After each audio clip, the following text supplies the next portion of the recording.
Hello, friends. Did you know that nearly 80% of those who watch my videos aren't subscribed?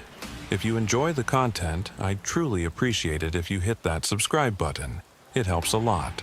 Also, don't forget to leave a like and share your thoughts in the comments. Your interaction not only supports the channel's growth, but also helps these stories reach more people. Thank you all for being here. By the way, where are you watching from? Let me know in the comments.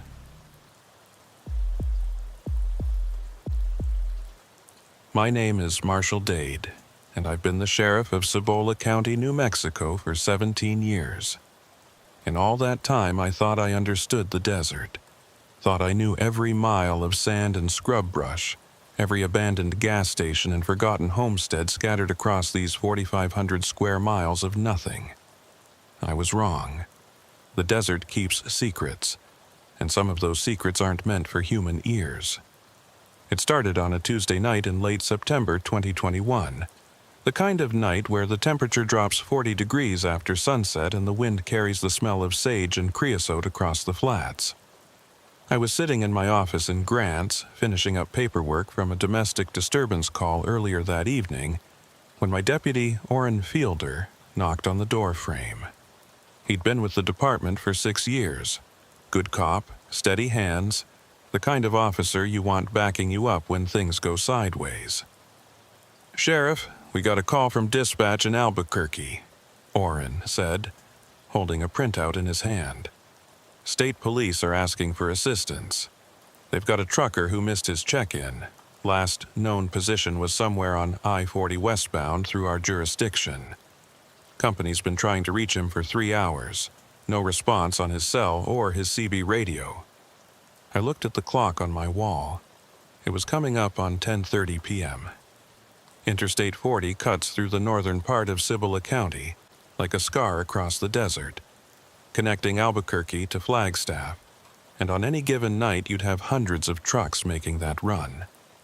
Most of the drivers knew the route by heart, knew where to stop for fuel and food, knew which rest areas were safe and which ones attracted trouble. But the desert has a way of swallowing things whole, and a truck that goes silent out there could mean anything from a mechanical breakdown to something much worse. "What's the driver's name?" I asked, reaching for my hat. "Hollis Craigton, 42 years old, out of Amarillo. He's hauling refrigerated produce from Texas to California. According to the dispatcher, he called in his position at the Grants exit around 7:15 p.m., said he was going to grab coffee and push through to Gallup. That was the last anyone heard from him." I stood up and grabbed my keys from the desk. 3 hours was a long time for a professional driver to go silent, especially one who was on a schedule. The trucking companies tracked their rigs with GPS and monitored their drivers' hours religiously, so if Creighton's company was worried enough to call the state police, something was definitely wrong. Orrin and I headed out to the parking lot where our patrol units were parked. The night air was cold and dry, and I could see my breath in the glow of the security lights. The sky overhead was packed with stars. That particular kind of darkness you only get in the high desert where there's no light pollution for 100 miles in any direction. Beautiful and lonely in equal measure. "You take the eastbound side, I'll take westbound," I told Orrin as we reached our vehicles. "Start at the Grants exit and work your way out. Check every rest area, every turnoff, every place a truck could pull over. If you find him, call it in immediately." "Yes, sir. What are we looking for exactly?" That was the question, wasn't it? A breakdown could be as simple as a flat tire or as complicated as an engine failure. But 3 hours with no communication suggested something more serious. Accident, medical emergency, or maybe something criminal. The drug cartels used I-40 as a pipeline, and hijackings weren't unheard of, though they were rare this far north. "Anything that doesn't look right," I said. "Trust your gut." I climbed into my patrol unit and headed north toward the interstate. Grants is a small town, population around 9,000, sitting at the edge of the El Malpe lava flows. It used to be a uranium mining town back in the 50s and 60s, but those days were long gone. Now, it was mostly a stopping point for travelers on I-40, a place to get gas and food before heading back into the emptiness. The drive to the interstate took about 10 minutes, and the whole way I was thinking about Hollis Creighton. 42 years old, professional driver, probably had a family waiting for him in Amarillo. 3 hours of silence meant he was either unable to communicate or unwilling to, and neither option was good. I merged onto I-40 westbound and started my search. The highway stretched out before me in the headlights, 2 lanes of asphalt cutting through the darkness with nothing but desert on either side. During the day, you could see the distant mountains and the strange, otherworldly formations of the lava flows. At night, it all disappeared into blackness, and you were just driving through a void with only your headlights to guide you. I passed the first rest area about 8 miles west of Grants. Empty, except for 1 passenger vehicle and a couple of motorcycles. No sign of Creighton's rig. I pulled in anyway and did a quick walk around, checking the restrooms and the picnic area, but there was nothing unusual. The motorcyclists were just stretching their legs, and the passenger car belonged to a family making the drive from Albuquerque to Phoenix. Nobody had seen a truck matching Creighton's description. I got back on the highway and continued west. The radio was quiet, except for the occasional check-in from Orrin on the eastbound side. He wasn't finding anything either. Mile after mile of empty road, the white line disappearing under my tires like a conveyor belt pulling me deeper into the desert. At mile marker 85, I spotted something on the shoulder. Fresh tire tracks in the dirt, the kind a big rig would leave. I pulled over and got out with my flashlight, following the tracks away from the pavement. They led about 50 yards into the desert before they just stopped, like the truck had lifted off the ground and flown away. The sand around the end point was disturbed, showing signs of heavy weight, but there was no debris, no skid marks, nothing to indicate what had happened, just tracks that ended in the middle of nowhere. I keyed my radio. Unit 2. This is Unit 1. I've got some unusual tire tracks at mile marker 85 westbound. Looks like a truck pulled off here, but I'm not seeing the vehicle. You finding anything on your end? Static crackled for a moment before Orrin's voice came through. Negative, Sheriff. I'm at mile marker 95 eastbound, nothing so far. Want me to head your way? Not yet. Keep working your sector. I'm going to follow these tracks and see where they lead. I walked further into the desert, my flashlight cutting through the darkness. The tracks were definitely from a truck, and they were recent, probably within the last few hours. But they didn't make sense. A driver wouldn't pull this far off the highway unless he was in serious trouble, and even then, why wouldn't he call for help? My radio was clipped to my belt, and I could hear the faint hiss of static as I moved further from my patrol unit. The wind had picked up, carrying sand across the desert floor and making a low whistling sound through the scrub brush. I'd walked maybe 100 yards when I heard something that made me stop in my tracks. It was a voice, faint and distorted, coming through my radio. But it wasn't Orrin, and it wasn't dispatch. It wasn't even in English. The voice was speaking in some language I didn't recognize, a series of sounds that rose and fell in pitch, like a song or a chant. I grabbed my radio and checked the frequency. I was on the right channel, the one our department used for routine communications. But this voice, this sound, it wasn't supposed to be there. I keyed the mic. Unit 2, are you hearing this? More static, and then Orrin's voice, but it sounded strange, like it was coming from very far away. Sheriff, I'm not... What am I supposed to be hearing? There's a voice on this channel. You're not picking it up? Negative. All I'm hearing is you. I released the mic and listened. The strange voice was still there, rising and falling in that rhythmic pattern. It didn't sound like radio interference, didn't have that mechanical quality you get from crosstalk or feedback. It sounded organic, human, but speaking words that weren't meant for human mouths. The hairs on the back of my neck stood up, and I felt that primal sense of wrongness that every cop learns to trust.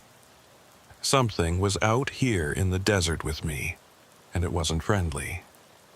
I turned in a slow circle, my flashlight sweeping across the darkness. The beam caught something reflective about 30 yards to my left. I moved toward it, one hand on my service weapon, the other holding the flashlight steady. As I got closer, I could see what it was. A truck's side mirror lying in the sand like it had been torn off. I picked it up and examined it. The mirror was new, not weathered by years of desert exposure. The mounting bracket was bent and twisted, like it had been ripped away with considerable force. This was from Creighton's truck, had to be. But where was the rest of it? The voice on my radio grew louder, the chanting more insistent. I tried adjusting the squelch, tried changing channels, but the voice followed me, always there in the background like static that had learned to speak. I keyed the mic again. Unit 2, I found a piece of the truck. Side mirror, looks like it was torn off, but I'm not seeing the rig itself. Something's not right out here. Oren's response was nearly drowned out by the chanting. Sheriff, coming, your way, interference. The radio cut to pure static, and then silence.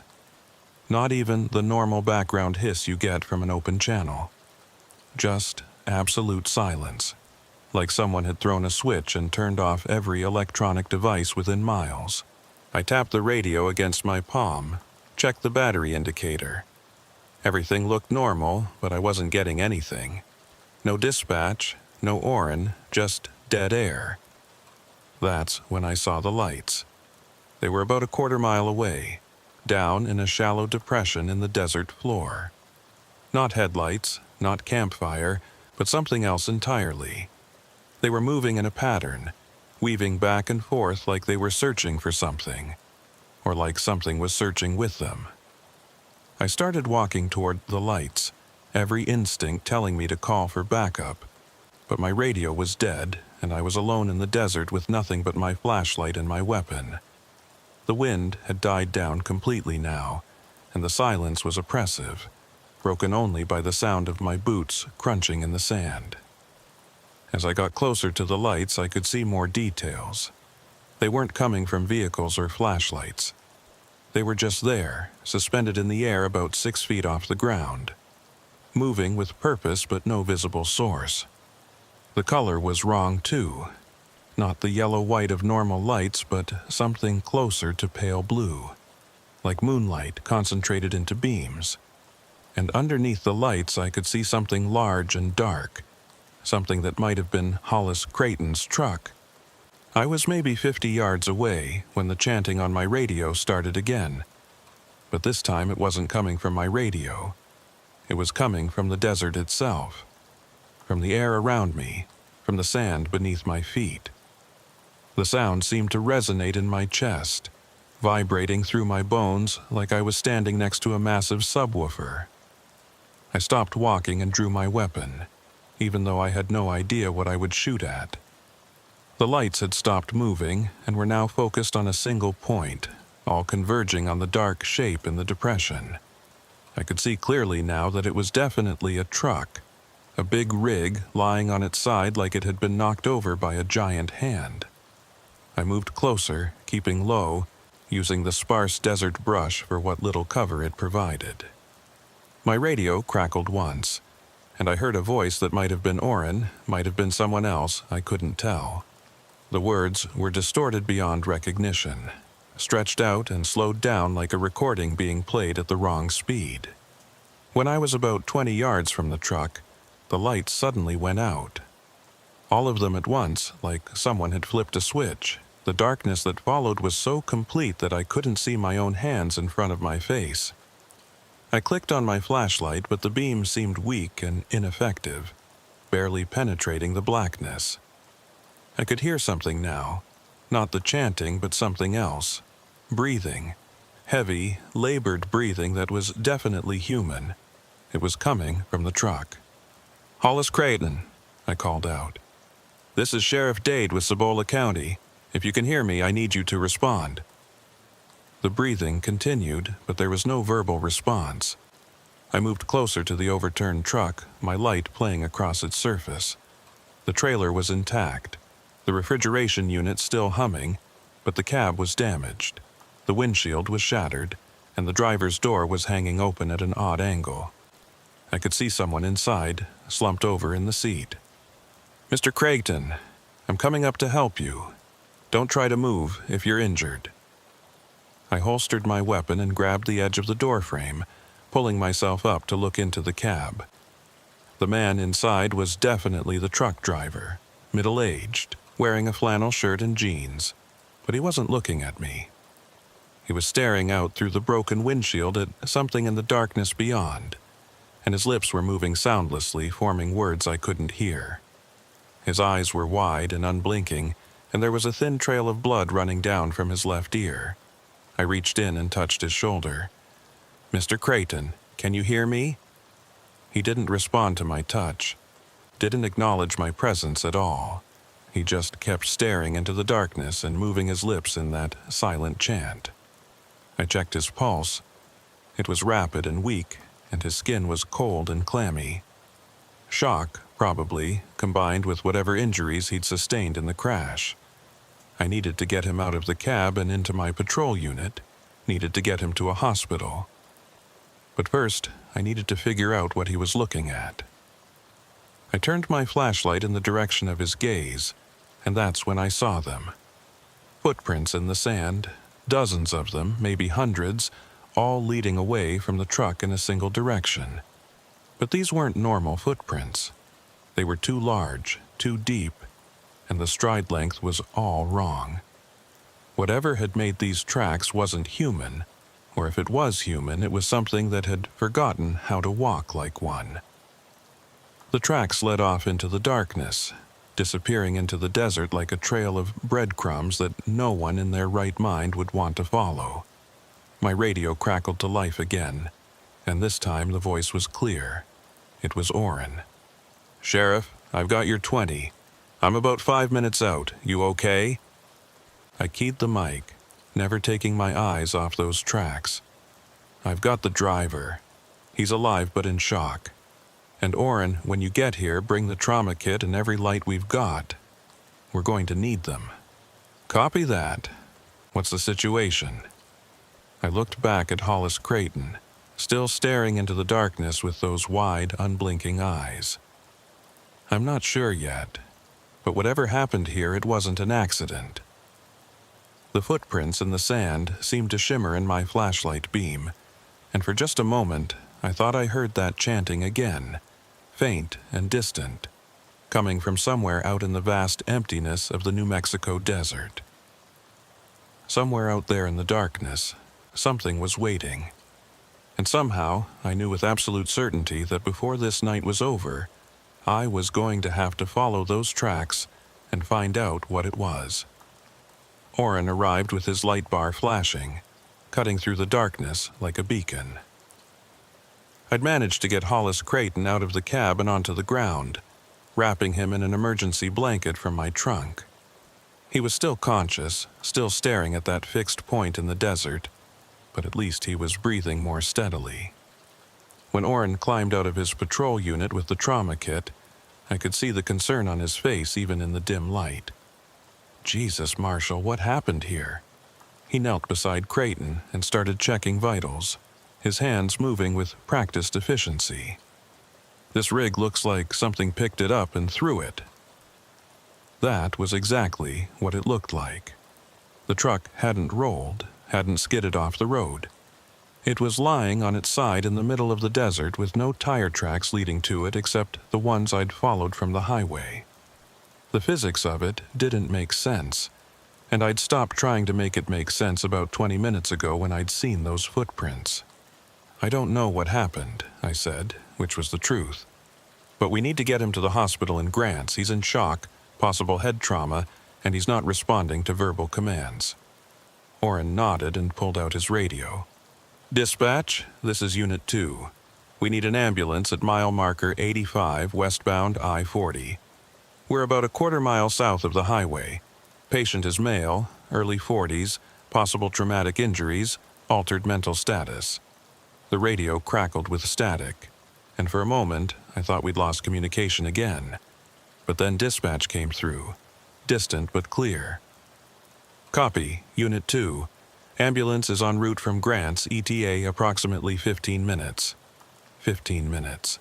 That gave us time to secure the scene and try to figure out what we were dealing with. I grabbed my flashlight and walked back to the pattern of footprints I'd found earlier. Orrin followed me, leaving Creighton wrapped in the blanket and monitored by the portable vitals equipment. "Marshall, you seeing what I'm seeing?" Orrin's voice was tight, controlled, but I could hear the edge of fear underneath. "Yeah, I'm seeing it." The footprints were even more disturbing in the combined light of both our flashlights. They were definitely humanoid in shape, with 5 toes and what looked like a heel, but the proportions were all wrong. Too long, too narrow, and the toes were splayed out in a way that suggested whatever made them was bearing weight differently than a human would. And there were so many of them, overlapping and crisscrossing like a crowd had gathered around the truck before dispersing into the desert. "Could be coyotes," Orrin said, but his tone suggested he didn't believe it any more than I did. Or maybe javelina. They travel in groups, and the tracks could look weird depending on the sand composition. I crouched down and examined one of the clearer prints. It was at least 14 inches long, and maybe 4 inches wide at the widest point. No coyote or javelina on Earth had feet that big. And there was something else. Something that made my stomach turn. The prints were deliberately placed, one in front of the other in a straight line, the way a person walks when they're following a path or tracking something. Animals don't walk like that. Animals meander, zigzag, follow scent trails. Whatever made these prints had been moving with purpose. "Orrin, I need you to do something for me. I need you to take Creighton back to Grants with the ambulance when it arrives. Stay with him. Don't let him out of your sight, and record everything he says, even if it doesn't make sense, especially if it doesn't make sense." Orrin looked at me for a long moment. "What are you going to do?" "I'm going to follow these tracks and see where they lead." "Marshall, that's a bad idea. We don't know what made these prints, and you'd be out here alone with no backup and spotty radio communication." He was right, of course. Every piece of training I'd ever received said you don't go into an unknown situation without backup, without proper equipment, without a plan. But I'd been the sheriff of this county for 17 years, and in all that time I'd never encountered anything like this. Something had taken Hollis Creighton's truck off the highway and left him in shock in the middle of the desert. Something had left these prints and those strange lights I'd seen, and if I didn't find out what it was, if I didn't track it down tonight, I had a feeling it would disappear back into the vast emptiness of New Mexico, and I'd never get another chance. "I'll keep my radio on," I said. "If I'm not back in an hour, call the state police and tell them everything. Tell them about the prints, the lights, all of it." "Marshal, that's an order, Deputy." Orrin's jaw tightened, but he nodded. He knew better than to argue when I used that tone. We walked back to Creighton, and I could hear the distant sound of sirens approaching from the east. The ambulance would be here soon, and then Orrin would be gone, and I'd be alone in the desert with whatever had left those tracks. I knelt beside Creighton one more time. His eyes had closed now, and he seemed to be sleeping, though his breathing was still rapid and shallow. I touched his shoulder gently. "Mr. Creighton, can you hear me? I need you to tell me what happened out here." His eyes snapped open, and for the first time since I'd found him, he focused on me. His pupils were dilated, and his lips moved like he was trying to speak but couldn't find the words. Finally, in a voice barely above a whisper, he said, They were singing. Who was singing? All of them. Standing around the truck, singing in a language I'd never heard, and the lights. God, the lights were so bright I couldn't see their faces. Just shapes, tall and wrong, and they were reaching for me through the windshield. His hand grabbed my wrist with surprising strength. "Sheriff, you can't go after them. They're not from here. They're not supposed to be here. And if you follow them, they'll take you too." The ambulance pulled up before I could ask him what he meant by that. The paramedics loaded Creighton onto a stretcher and started an IV, while Orrin gave them the rundown on his condition. I watched them work, my mind racing with what Creighton had said. They were singing, standing around the truck, tall and wrong. None of it made sense, and all of it made perfect sense in that terrible way that truth has when you don't want to believe it. Orrin climbed into the ambulance with Creighton, and before they closed the doors, he looked at me one more time. "1 hour, Marshal. If I don't hear from you in 1 hour, I'm calling everyone. Copy that." The ambulance drove away, red lights flashing in the darkness, and then I was alone with the overturned truck and the footprints and the vast silence of the New Mexico desert. I checked my weapon, made sure my flashlight batteries were fresh, and started following the tracks into the darkness. The prints led south, away from the highway and deeper into the empty land. This part of the county was mostly BLM land, Bureau of Land Management, which meant it was technically public, but in practice it was just wilderness. No towns, no roads, no people for miles in any direction. Just sand and rock and scrub brush and the occasional ancient lava flow left over from when this whole region was volcanically active. I'd been walking for maybe 20 minutes when my radio crackled to life again. But it wasn't Orrin or dispatch. It was that voice again, the chanting that didn't sound human. It was louder now, clearer, and I could hear multiple voices overlapping in a harmony that hurt my ears. The sound seemed to come from everywhere at once, from the ground beneath my feet and the air above my head and the darkness all around me. I stopped walking and keyed my mic, trying to break through the interference. "Unit 2, this is Unit 1. Do you copy?"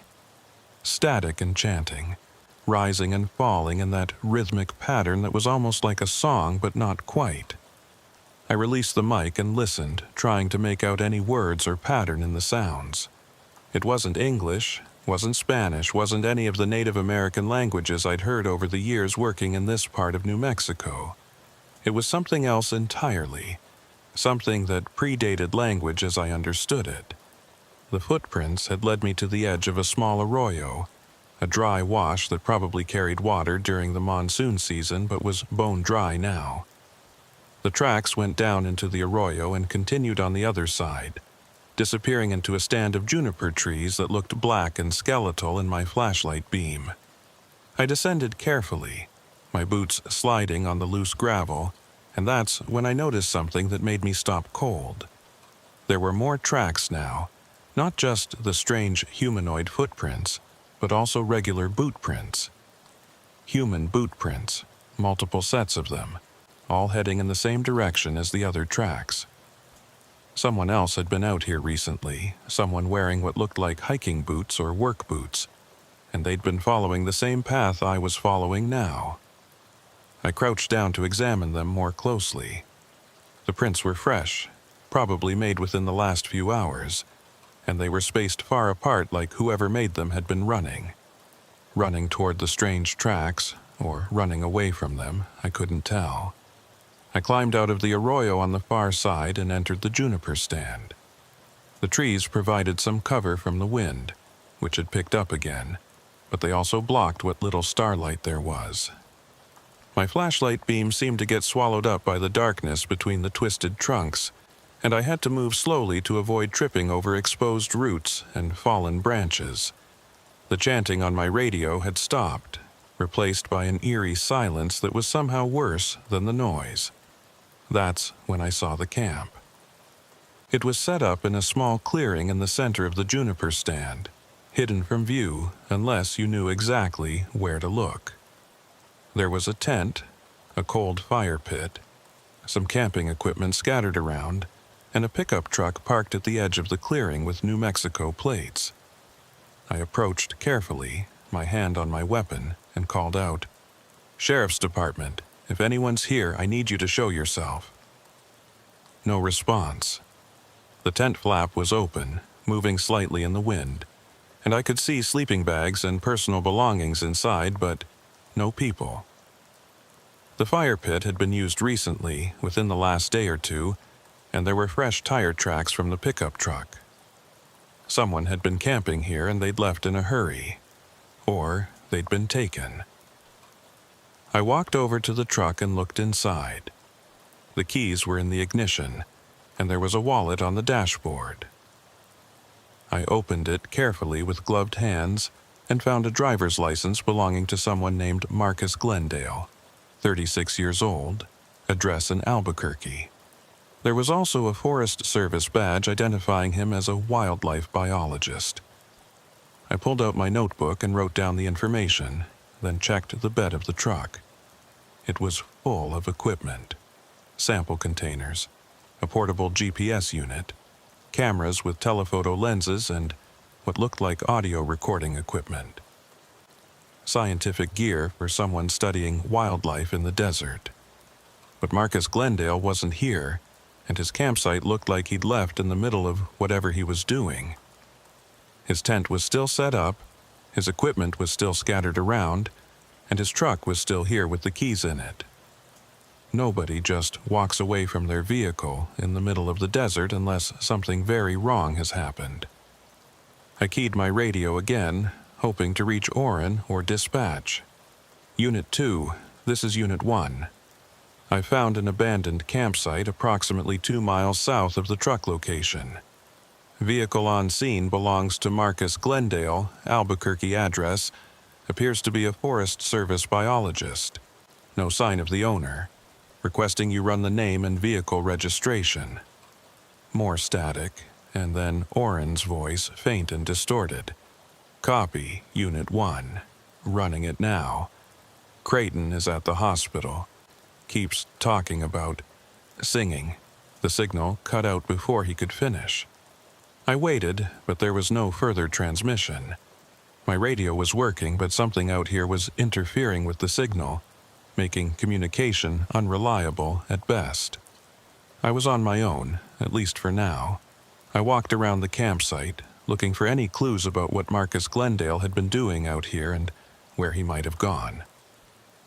That's when I found the recorder. It was lying on the ground near the fire pit. A professional-grade digital audio recorder with a directional microphone attached. The power light was still on, and when I picked it up, I could see that it was in recording mode.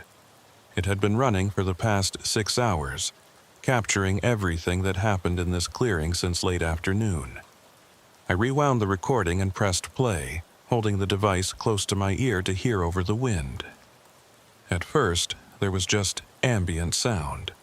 Wind rustling through the junipers, the occasional call of a night bird, the rustle of someone moving around the campsite. Then I heard a man's voice, presumably Marcus Glendale, speaking clearly into the microphone. Field recording, September 28th, 7:45 p.m. I'm at the site where we've been tracking the anomalous vocalizations for the past 3 weeks. Tonight's conditions are ideal, minimal wind, clear skies, and I've already detected the ultrasonic signatures on the spectrogram. Whatever's making these sounds, they're here, and they're getting closer. There was a pause, and I could hear him adjusting equipment. The rustle of fabric, the click of buttons being pressed. Then his voice again. Lower now, more urgent. 8:15 p.m. The vocalizations have started. It's the same pattern we recorded last time, but much louder, much closer. I can see movement in the desert, approximately 300 yards northeast of my position. Multiple individuals, but I can't get a clear visual. They're moving in formation and they seem to be converging on something. Wait, there are lights now. The same lights we saw 3 weeks ago. They're not from any source I can identify. They're just there, suspended in the air, moving independently of any visible... His voice trailed off, and I could hear his breathing getting faster. Then, after a long pause, he spoke again, and this time I could hear the fear in his voice. Oh God, they're not human. I can see them clearly now in the light. They're not human, and they're coming this way. I need to get to the truck. The recording devolved into the sound of running footsteps, heavy breathing, and then that chanting again, the same inhuman voices I'd heard on my radio. But this time they were close, so close that the microphone distorted from the volume. And underneath the chanting I could hear Marcus Glendale screaming. Not words, just pure terror. The sound of a man who'd seen something his mind couldn't process. The recording continued for another 30 seconds, running, screaming, chanting, and then abruptly, silence. I stood there in the clearing, holding the recorder in my hand, and felt the weight of what I'd just heard settle over me like a suffocating blanket. Marcus Glendale had been tracking something out here in the desert, something that made strange vocalizations and appeared with mysterious lights. He'd been studying it scientifically, probably thinking he'd discovered some new animal behavior or atmospheric phenomenon. And then, whatever he'd been tracking had come for him. And judging by the abandoned campsite and the terror in his voice on that recording, he hadn't escaped. The footprints continued beyond the clearing, heading further south into the darkness. Both sets of them now, the strange humanoid tracks and Marcus Glendale's boot prints, side by side like he'd been walking with whatever had taken him, or been led by them. I should have turned back then. Should have called for backup, waited for daylight, approached this with proper resources and support. But something about this situation had gotten under my skin, had activated that part of me that needed to know, that needed to understand, even when understanding might cost me everything. I followed the tracks out of the clearing and back into the open desert. The terrain here was rougher, more broken, with patches of ancient lava rock jutting up through the sand like the bones of the earth breaking through skin. The footprints wound between these formations, always heading south, always maintaining that deliberate, purposeful stride. My radio had gone completely silent now, not even static, just dead air, and my flashlight beam seemed weaker somehow, like the batteries were dying even though I'd put in fresh ones less than an hour ago. That's when I heard the singing, not through my radio this time, but directly, carried on the wind from somewhere ahead of me. It was the same chanting I'd heard in the recordings, but hearing it with my own ears was completely different. The sound resonated in my chest and my skull, vibrating through my bones like I was standing inside a massive bell. And there was a melody to it now that I could perceive, a structure that was almost beautiful if it wasn't so fundamentally wrong. I topped a small rise and saw them. There must have been 20 or 30 of them, standing in a wide circle in a natural amphitheater formed by lava rocks. The mysterious lights were there too, hovering above them, casting that pale blue illumination that made everything look like a photograph negative. And in the center of the circle, I could see 2 figures, Marcus Glendale and Hollis Creighton, but that was impossible. Creighton was in the hospital in Grants with Orrin watching over him. I'd seen him loaded into the ambulance myself less than an hour ago. Yet there he was, standing in the circle with Glendale, both of them swaying slightly like they were in a trance, their lips moving in time with the chanting. I dropped to my stomach behind a boulder and watched, trying to make sense of what I was seeing. The figures doing the chanting weren't human. Creighton had been right about that. They were too tall, maybe 7 or 8 feet, with proportions that were stretched and elongated in ways that made my eyes hurt to look at. Their skin, if it was skin, seemed to shimmer in the blue light, and their faces, God, their faces were just wrong. Too many angles, features that shifted and reformed like I was looking at them through water. I pulled out my service weapon, knowing even as I did it that a gun wasn't going to help me here. What was I going to do? Shoot at things that might not even be physical. Things that could somehow duplicate a man who was supposed to be in a hospital 20 miles away.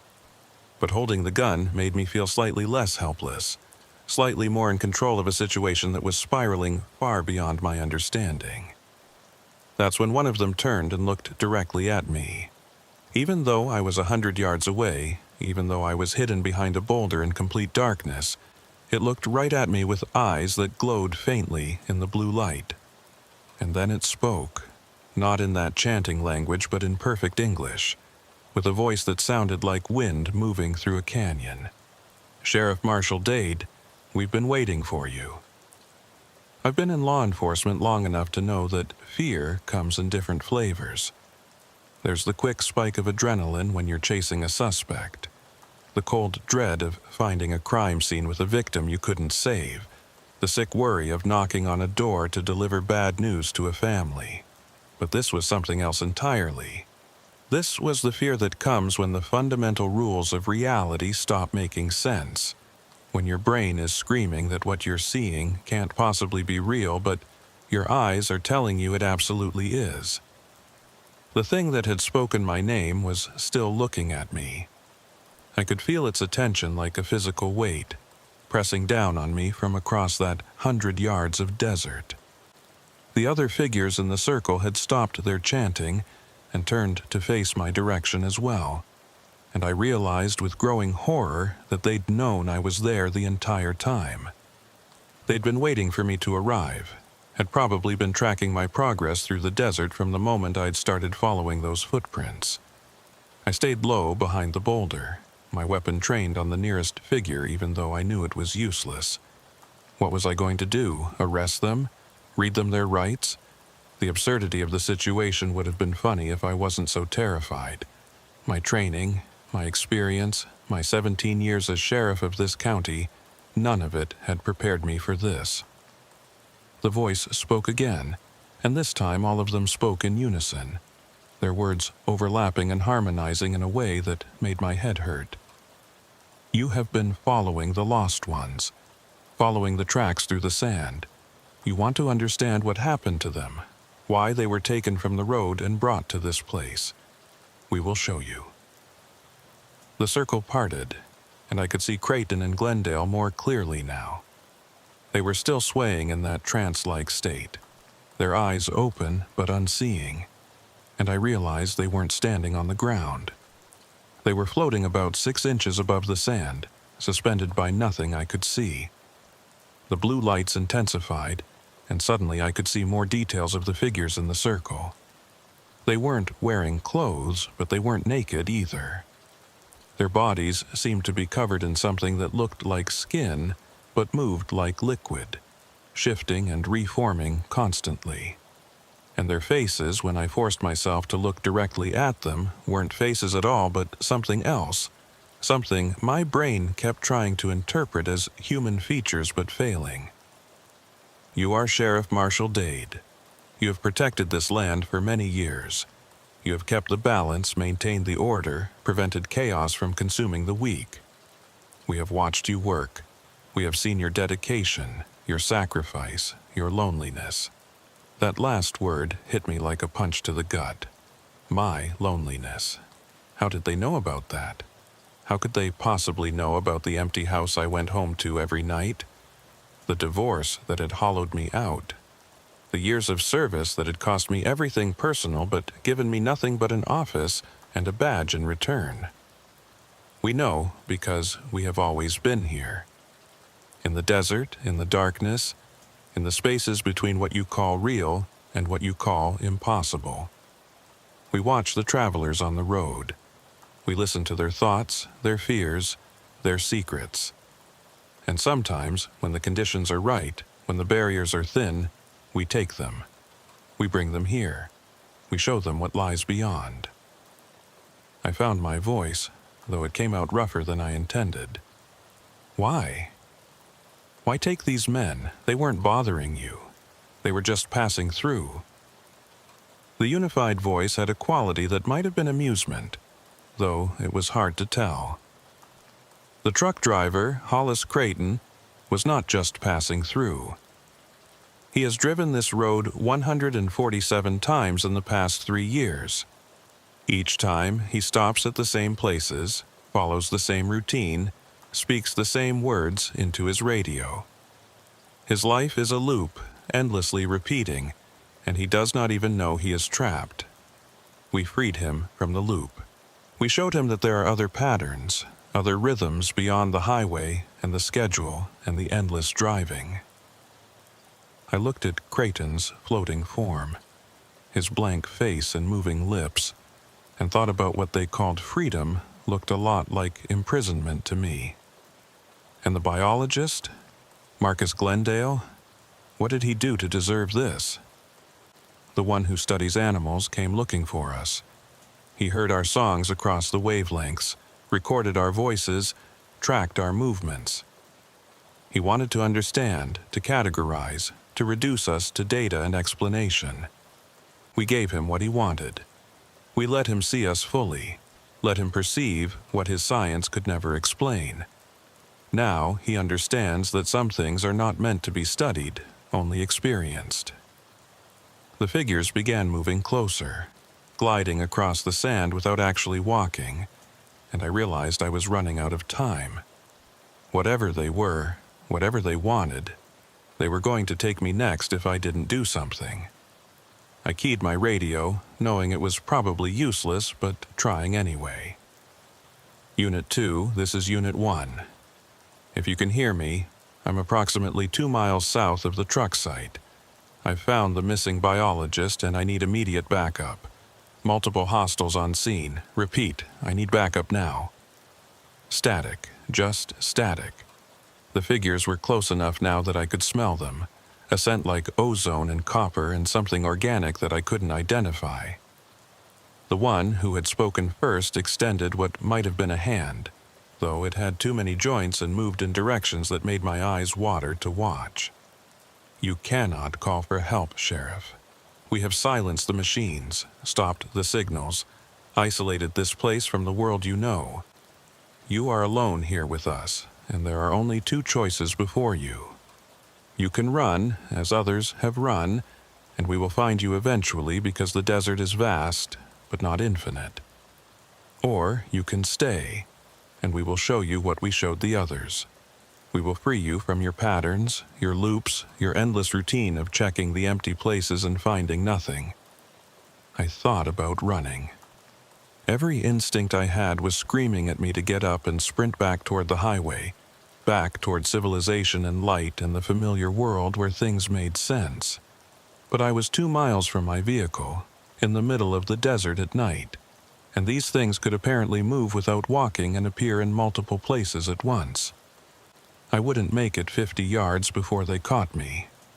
And besides, I was still the sheriff of this county. These things had taken people from my jurisdiction, had terrorized a truck driver and abducted a scientist, and I couldn't just run away and leave them here. I stood up from behind the boulder, my weapon still in hand, and faced them directly. I'm not running, and I'm not letting you keep those men. Whatever you are, whatever you think you're doing, this ends now. You release Creighton and Glendale, and you leave this county. If you don't, I'll find a way to stop you. The unified voice made that sound that might have been amusement again. You cannot stop us, Sheriff. We are not bound by your laws, your weapons, your authority. We exist in the margins of your reality, and we have been here far longer than your people have walked these lands. The ancient ones who lived here before you, they knew of us. They left warnings in their art and their stories. They called us the singers in the darkness, the ones who walk between worlds. They knew to avoid the places where we gather, to stay on the marked paths, to never follow our lights into the desert. I thought about the petroglyphs I'd seen on lava rocks throughout the county, ancient images carved by people who'd lived here thousands of years ago. Some of them showed tall figures with elongated proportions, with symbols around them that might have been lights or stars or something else entirely. I'd always assumed they were depicting gods or spirits, mythological beings that existed only in stories. I'd been wrong. The ancient ones respected us, the voice continued. They understood that some boundaries are not meant to be crossed, that some mysteries are not meant to be solved. But your people do not respect boundaries. You build roads through sacred places. You drag the noise and light of your civilization into the quiet darkness. You send your trucks and your scientists into places where they do not belong. And so we remind you. We take a few of the ones who intrude too far, who push too deep into the spaces we inhabit. We show them what lies beyond their small understanding, and sometimes we send them back changed. Sometimes we keep them. The circle of figures had formed around me now, and I realized I was standing in the same position where Creighton and Glendale had been floating moments before. The two men were gone now, vanished as completely as if they'd never existed, and I was alone with these things in their circle of blue light. My weapon felt heavy and useless in my hand, and I let it drop to my side. Whatever was about to happen, shooting wasn't going to prevent it. "What are you going to do to me?" I asked, proud that my voice stayed steady even though my hands were shaking. "We are going to show you," they said in unison. "Show you what we showed the others. Show you the patterns that lie beneath the patterns, the rhythms that pulse through the desert like blood through veins. Show you that your loneliness is not isolation, but connection. That your dedication is not duty, but devotion. That your reality is not fixed, but fluid. And when we are done, you will choose.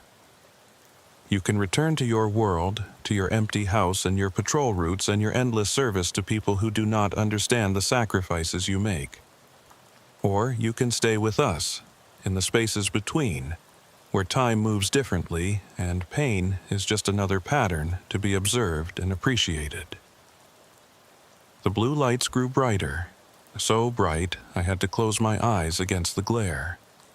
I felt something touch my mind, not physically but deeper than that, like fingers of thought reaching into my consciousness and peeling back layers I didn't know existed.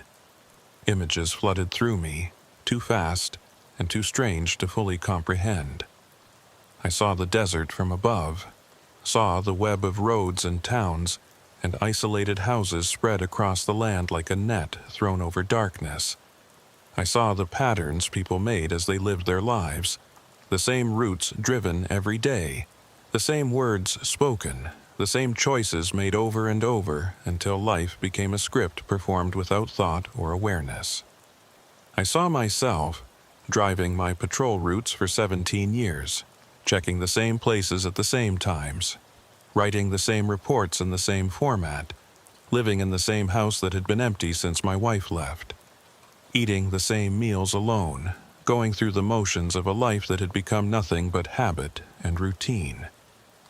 And I saw how close I was to disappearing entirely, to becoming nothing but a ghost of myself, a pattern that repeated without any consciousness behind it, just like Hollis Creighton driving his truck back and forth across I-40 in an endless loop of highway miles and truck stop coffee.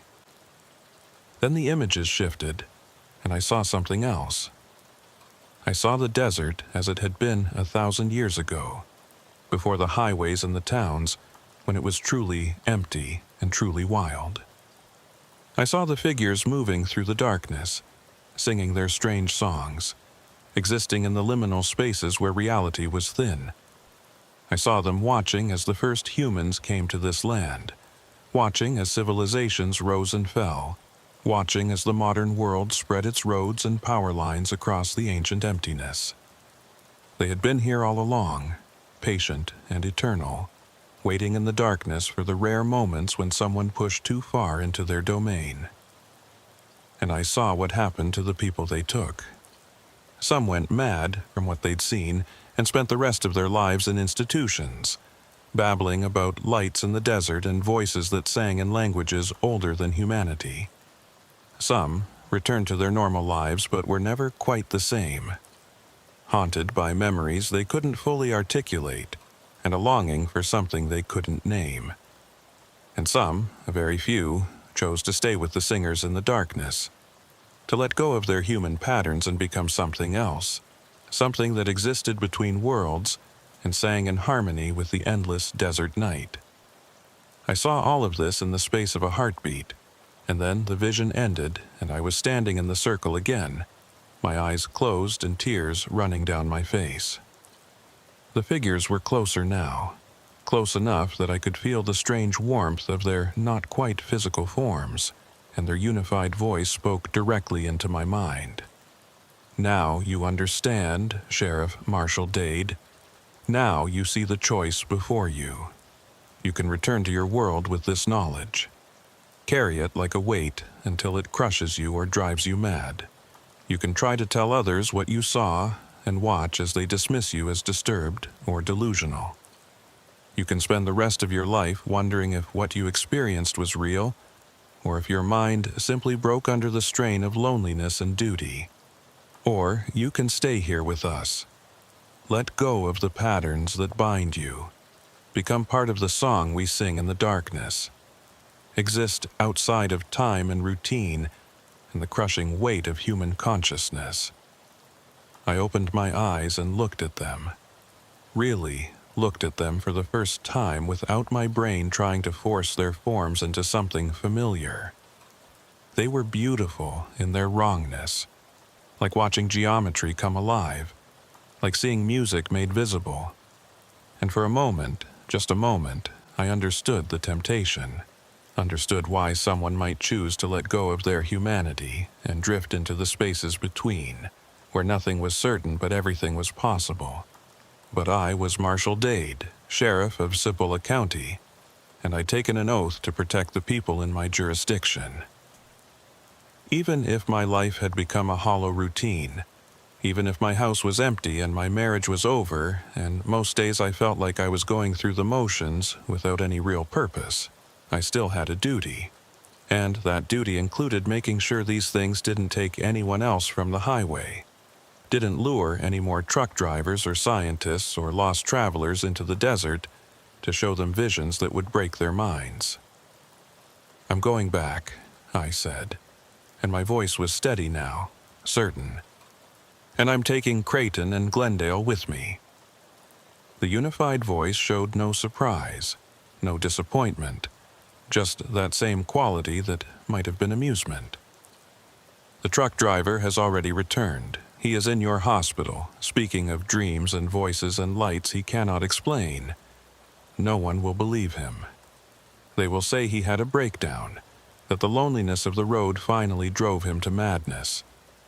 The biologist, too, will return, but he will never speak of what he saw here. His mind has touched something too large for words, and he will spend the rest of his life trying to process an experience that cannot be processed." "And me?" I asked. "What about me?" "You will remember everything, every detail, every image, every moment of understanding we have shared with you. And you will carry that knowledge like a burden, wondering every day if you made the right choice, if you should have stayed with us in the darkness where patterns dissolve and loneliness becomes connection. You will drive your patrol routes and check your empty places and go home to your empty house, and you will know that there is something else, something beyond the routine and the duty and the endless service. You will know, and it will haunt you." The blue lights began to fade, and I felt myself falling, not physically but mentally, like I was being pulled back through layers of consciousness towards something more familiar. The figures were dissolving into the darkness, their forms becoming less distinct, and their unified voice was growing distant. "Go back, Sheriff Marshall Dade. Return to your world and your duty, but remember us. Remember what you saw here, what you felt, what you understood in the moment when we opened your mind to the patterns beneath patterns. Remember that the desert is not empty, that the darkness is not silent, and that reality is far stranger and more fluid than your people believe. Remember and wonder and know that we are always here, waiting in the spaces between, singing our songs to the travelers who venture too far from the marked paths. I came back to myself lying on my back in the sand, staring up at a sky full of stars. My flashlight was lying next to me, still on, but the beam pointing uselessly at the sky. My radio was crackling with Oren's voice, urgent and worried. "Marshal, Marshal, respond. It's been over an hour and I haven't heard from you. I'm calling the state police. Marshal, if you can hear me, respond." I grabbed the radio with shaking hands and keyed the mic. "Unit 2, this is Unit 1. I'm okay. I'm about 2 miles south of the truck site. I found Marcus Glendale's campsite, but he's not here. I'm heading back to my vehicle now." There was a long pause, and then Oren's voice came back, flooded with relief. "Jesus, Marshal, I thought something happened to you. Creighton woke up about 20 minutes ago. He's talking, but he's not making much sense. Keeps saying something about singing in the desert and lights that weren't lights. The doctors think he had some kind of psychotic episode, maybe from dehydration or exposure." I looked around the clearing where I'd seen the circle of figures, but there was nothing there now, just sand and rock, and the skeletal shapes of juniper trees in the starlight. No footprints, no blue lights, no signs that anything unusual had happened here. I could almost believe I'd imagined the whole thing, that the stress and the loneliness had finally gotten to me, and I'd had some kind of breakdown in the middle of the desert. Almost. "I'm coming in," I said into the radio. "Tell the hospital I'll be there in about 40 minutes to take Creighton's statement." I walked back toward the highway, retracing my steps through the darkness. The strange footprints were gone now, erased by wind or time or something else, and I was following only my own boot prints in the sand. It took me 30 minutes to reach my patrol vehicle, and by the time I climbed behind the wheel, I was exhausted in a way that went deeper than physical tiredness. I felt like I'd run a marathon through my own consciousness and come out the other side changed in ways I couldn't fully articulate. I drove to the hospital in Grants and found Oren in the waiting room, looking worried and tired. He stood up when he saw me, studying my face with the careful attention of someone who's known you long enough to read every expression. "You okay, Marshal? You look like you've been through hell." "I'm fine. Just a long night." "How's Creighton?" "Stable. They're keeping him for observation, but physically he's okay. Mentally, though, I don't know. He keeps talking about things that don't make sense. The doctors think he might need a psychiatric evaluation." I nodded. "Let me talk to him." Hollis Creighton was sitting up in his hospital bed when I entered the room, staring at the wall with the same blank expression I'd seen when I first found him in his overturned truck. But when he saw me, his eyes focused, and he grabbed my wrist with surprising strength. "Sheriff, you went after them, didn't you? You followed the tracks into the desert and you found them." "I don't know what you're talking about, Mr. Creighton. You were in an accident. Your truck went off the road and ended up on its side in the desert.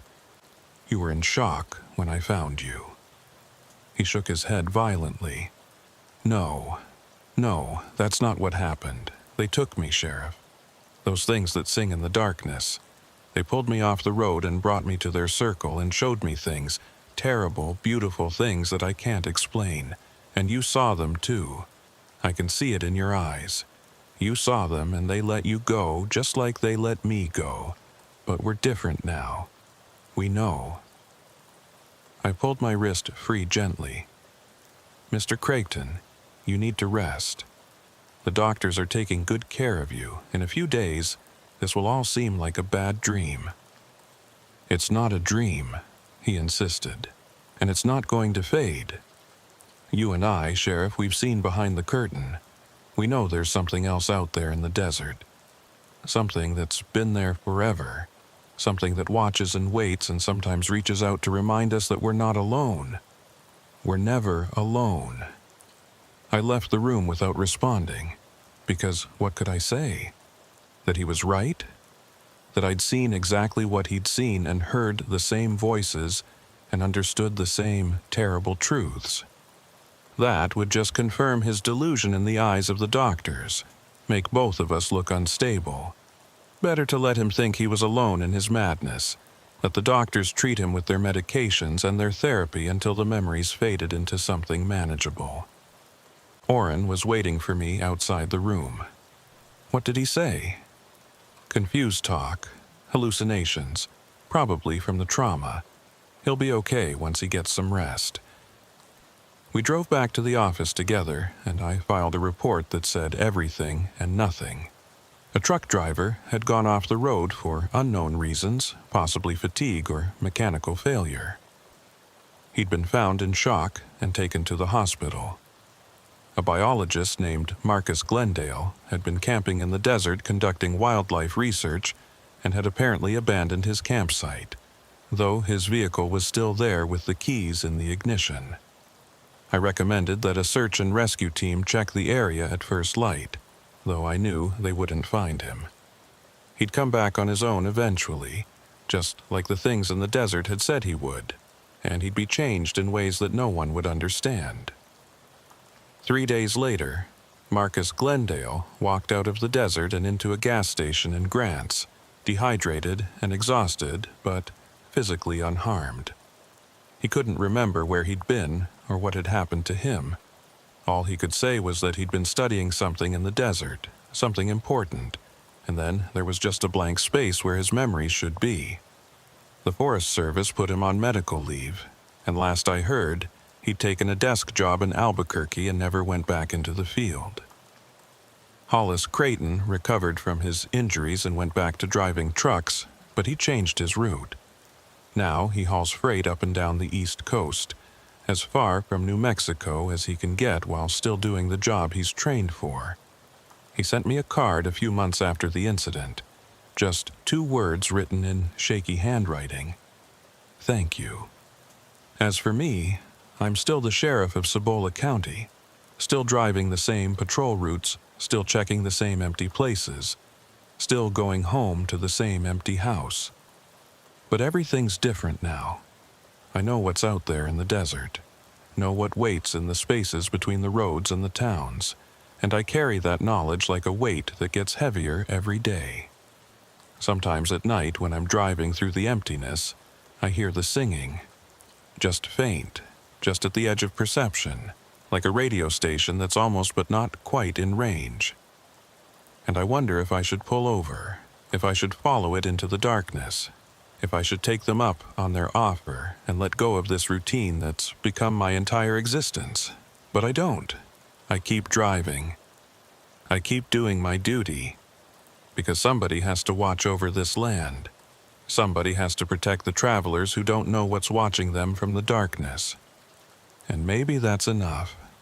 Maybe knowing that I'm serving a purpose, even if no one understands what I'm protecting them from, maybe that's enough to give meaning to the patterns we all live within.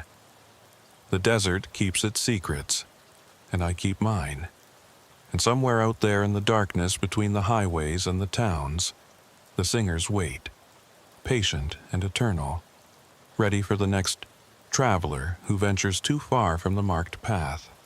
6 months have passed since that night in the desert, and I'm writing this down because I need someone to know. Not for publication, not for any official record, but because if something happens to me out there in the darkness, someone should understand why.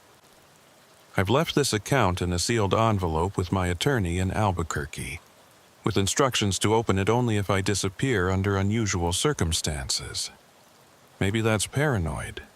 Maybe I'm losing my grip on reality, just like everyone seems to think Hollis Creighton did. But I know what I saw, what I experienced, and I know it's not over. The changes started small. Little things that I could almost dismiss as coincidence or imagination. I'd be driving my patrol route at night, and I'd hear that singing again, faint and distant, carried on the wind through my open window. I'd turn off the radio to listen more carefully, and it would fade away, leaving only the sound of my tires on asphalt and the engine's steady hum. I'd see lights in the desert, way out past where any roads went, and I'd tell myself they were just campfires or ranchers checking on their cattle with spotlights. But I knew better. I always knew better. Orrin started noticing changes in me, too, though he was too professional to say anything directly. He'd catch me staring off into the distance during briefings, or he'd find me sitting in my patrol unit at 3 in the morning, parked on the shoulder of I-40, just watching the darkness. Once, he asked me if everything was okay at home, if I needed to talk to someone about the stress of the job. I told him I was fine, just tired, just dealing with the usual loneliness that comes with middle age and divorce. He didn't push it, but I could see the concern in his eyes. Good deputies know when their sheriff is struggling, and Orrin was one of the best. The real trouble started in March, about 5 months after my encounter in the desert. We got a call from a woman in Grants, said her teenage son had been missing for 2 days. Daniel Ruskin, 16 years old, lived with his mother in a small house on the east side of town. He'd told her he was going hiking in the El Malpai area with some friends, but the friends said he'd never shown up. His truck was found parked at one of the trailheads, keys still in the ignition, his backpack and water bottles still in the cab, like he'd gotten out of the vehicle and just walked away into the lava flows without taking any supplies. I knew before I even got to the scene what I was going to find. Or rather, what I wasn't going to find. The pattern was too familiar, too consistent with what had happened to Creighton and Glendale. Someone had gone into the empty places and hadn't come back, and I was the only person in the county who understood what that really meant. I organized a search party with Orrin and 2 other deputies, along with volunteers from the town and some rangers from the El Malpais National Monument. We spent 3 days combing through the lava flows, checking every trail and every formation where a teenage boy might have gotten lost or injured. We found nothing. No tracks, no signs of struggle, no evidence that Daniel Ruskin had ever been there at all. On the 3rd night of the search, when everyone else had gone back to town to rest, I stayed out there alone. I parked my patrol unit at the same trailhead where Daniel's truck had been found, and I waited. The El Malpai lava flows are one of the strangest landscapes in New Mexico. Thousands of acres of black volcanic rock that erupted from the earth somewhere between 2,000 and 3,000 years ago. The rock has cooled into bizarre formations, tunnels and caves and pressure ridges that look like waves frozen in stone. During the day, it's harsh and beautiful and utterly alien. At night, it's something else entirely. The darkness between the black rocks is deeper than normal darkness, like you're looking into voids that go down forever.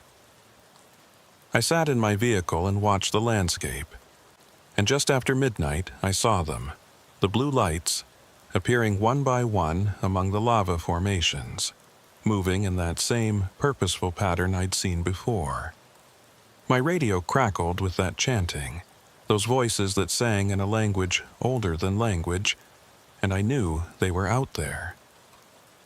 The singers in the darkness, the ones who walked between worlds, and they had Daniel Ruskin. I got out of my vehicle and started walking toward the lights.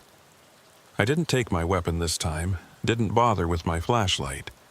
I knew from experience that neither would help me, and I was done pretending I could handle this situation with standard law enforcement procedures.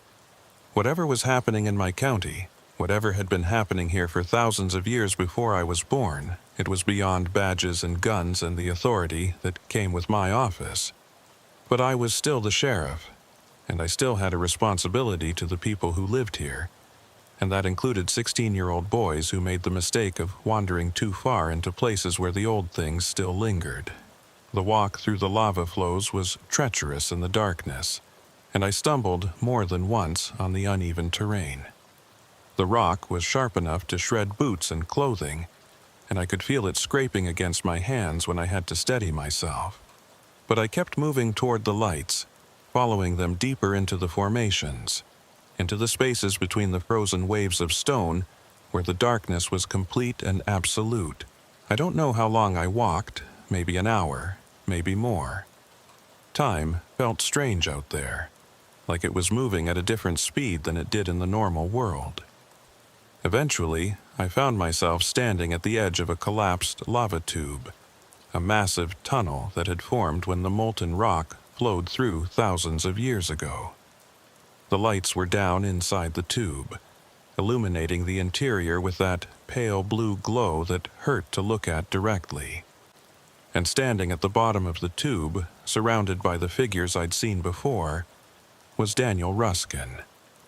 He was alive, unharmed, standing in the same trance-like state that Creighton and Glendale had been in. His eyes were open but unseeing, and his lips were moving in time with that chanting. I climbed down into the tube, half sliding and half falling on the steep slope of broken rock. When I reached the bottom, the figures turned to face me, and their unified voice spoke directly into my mind, just like it had before. "Sheriff Marshall Dade, you returned to us. We wondered if you would. Most who leave our presence do not come back willingly. They run as far as they can from the knowledge we have shown them, trying to forget, trying to return to the comfortable blindness of their ordinary lives. But you are different. You carry the burden of understanding, and it calls you back to us like a compass pointing toward truth." I walked toward Daniel, ignoring the figures, focusing only on the boy. Let him go. He's just a kid. He doesn't understand what he's gotten himself into. The young one came seeking something beyond the ordinary. He has walked these lands many times, always feeling that there was something more, something hidden just beyond his perception. He heard our songs in his dreams and followed them into the darkness, seeking answers to questions he could not articulate. We are showing him what he asked to see. I reached Daniel and put my hand on his shoulder, breaking whatever trance he was in. His eyes focused suddenly, and he looked at me with an expression of pure terror mixed with something else, something that might have been wonder or madness or both. He tried to speak, but no words came out, just a sound like wind through a hollow tube. I pulled him close and spoke quietly, the way you'd talk to someone in shock. "Daniel, my name is Marshall Dade. I'm the sheriff of Cibola County. Your mother sent me to find you. I'm going to take you home, okay? But I need you to stay close to me and do exactly what I say." He nodded, clinging to my jacket like a child half his age. I turned to face the figures, and for the first time, I felt something other than fear. I felt anger. These things had been taking people from my county for God knows how long, luring them into the empty places with lights and songs and promises of understanding. They'd broken Hollis Creighton, erased Marcus Glendale's memory, and now they were trying to do the same to a 16-year-old boy who'd done nothing wrong except be curious about the world around him. "No more," I said, and my voice echoed strangely in the lava tube. "I don't care how long you've been here, or what claims you think you have to this land. These are my people, my responsibility, and you're not taking any more of them." The unified voice showed that quality that might have been amusement. "You cannot stop us, Sheriff. We have told you this before. We exist in the spaces between your laws and your authority. We are patterns older than your civilization, songs that were sung before your species learned to speak. What can one human, one keeper of order in a small territory, do against forces that have shaped this land since the stones were molten?" "I can bear witness," I said. "I can tell people what's out here. I can warn them about the lights in the desert and the voices in the darkness. I can make sure that every missing person case in this county gets investigated with the knowledge that there's something taking them, something that needs to be stopped. And who will believe you? Who will accept testimony about beings that exist between worlds, about songs and languages that predate humanity, about lights that have no source? They will say you are disturbed, traumatized, suffering from delusions brought on by stress and isolation. They will remove you from your position and send you to doctors who will give you medications to make the memories fade. You have seen this happen to others who tried to speak of us. You know how your people respond to truths that do not fit their understanding of reality. They were right, and I knew it. If I tried to tell anyone what was really happening in Cibola County, I'd be dismissed as mentally unstable. The best I could hope for was medical leave and psychiatric evaluation. The worst case, I'd lose my badge and spend the rest of my life being known as the sheriff who went crazy and started seeing monsters in the desert. But even knowing that, even understanding that I had no real power against these things, I couldn't just let them keep taking people. Maybe no one will believe me, I said. Maybe I'll lose everything trying to stop you, but I'm still going to try. Because that's what sheriffs do. We protect our people even when the threat is something we don't fully understand, even when the odds are against us, even when it costs us everything. The figures were silent for a long moment, and I could feel them considering, processing, evaluating. Then the unified voice spoke again, and this time there was something different in it. Something that might have been respect or recognition, or perhaps just curiosity about a pattern they hadn't encountered before. Very well, Sheriff Marshal Dade. We will make you an arrangement, a balance between your world and ours. We will not take any more of your people from the roads and the marked paths. We will not lure travelers into the empty places with our lights and our songs. But in exchange, you must ensure that your people respect the boundaries. They must not come seeking us, must not push into the deep desert with their instruments and their questions and their need to explain everything in terms they can understand. The spaces between must remain spaces between. The darkness must stay dark.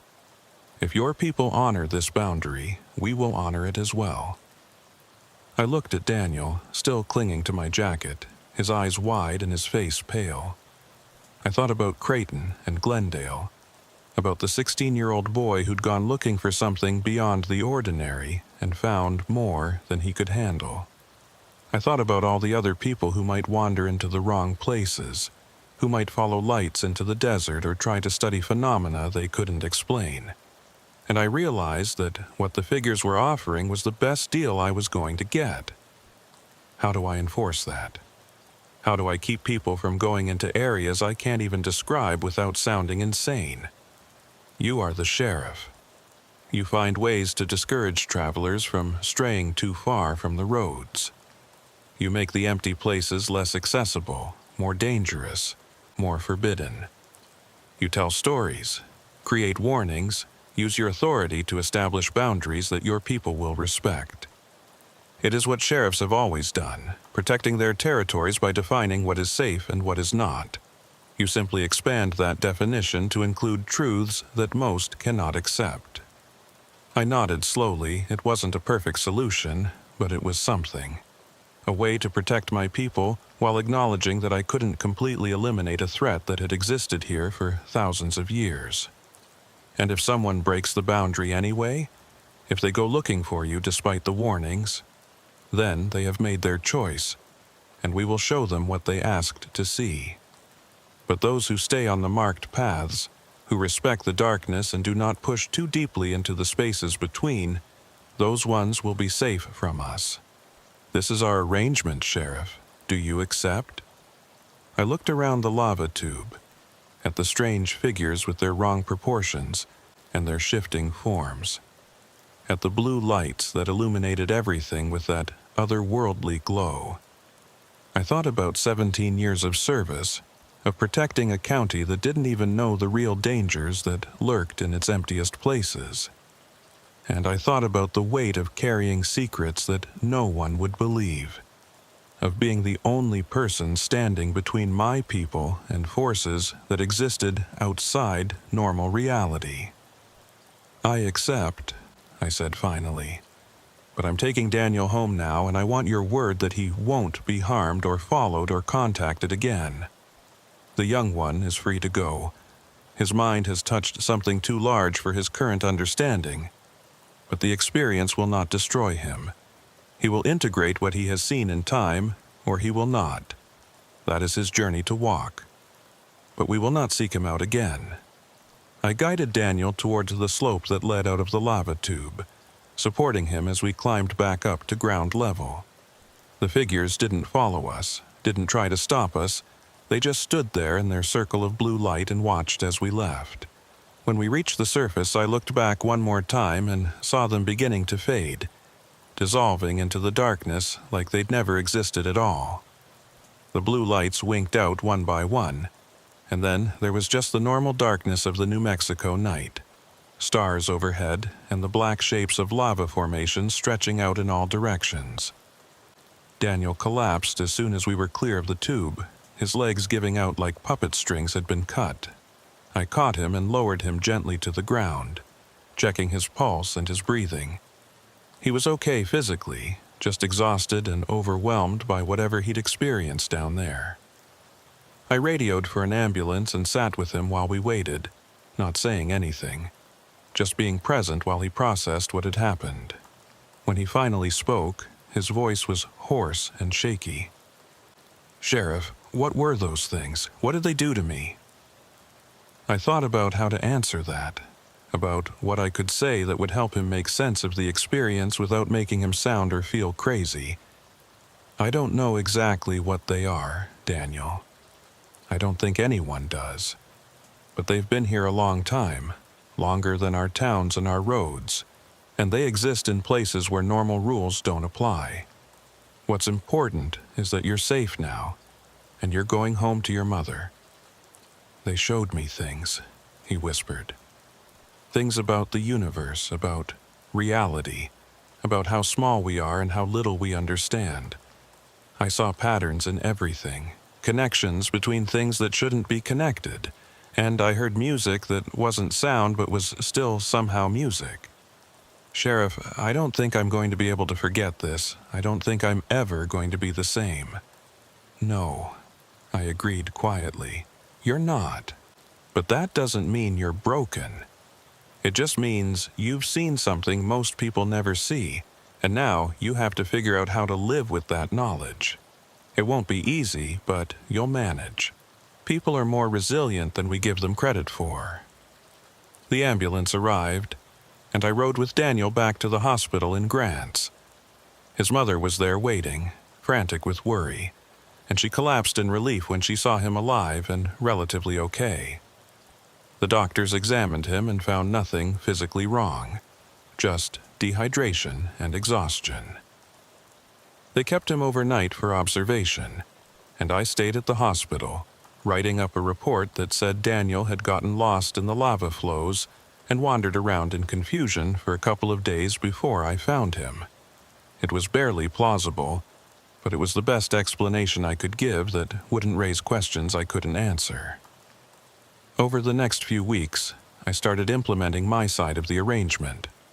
I worked with the county to close some of the more remote access points to the deeper desert areas, citing safety concerns about the terrain.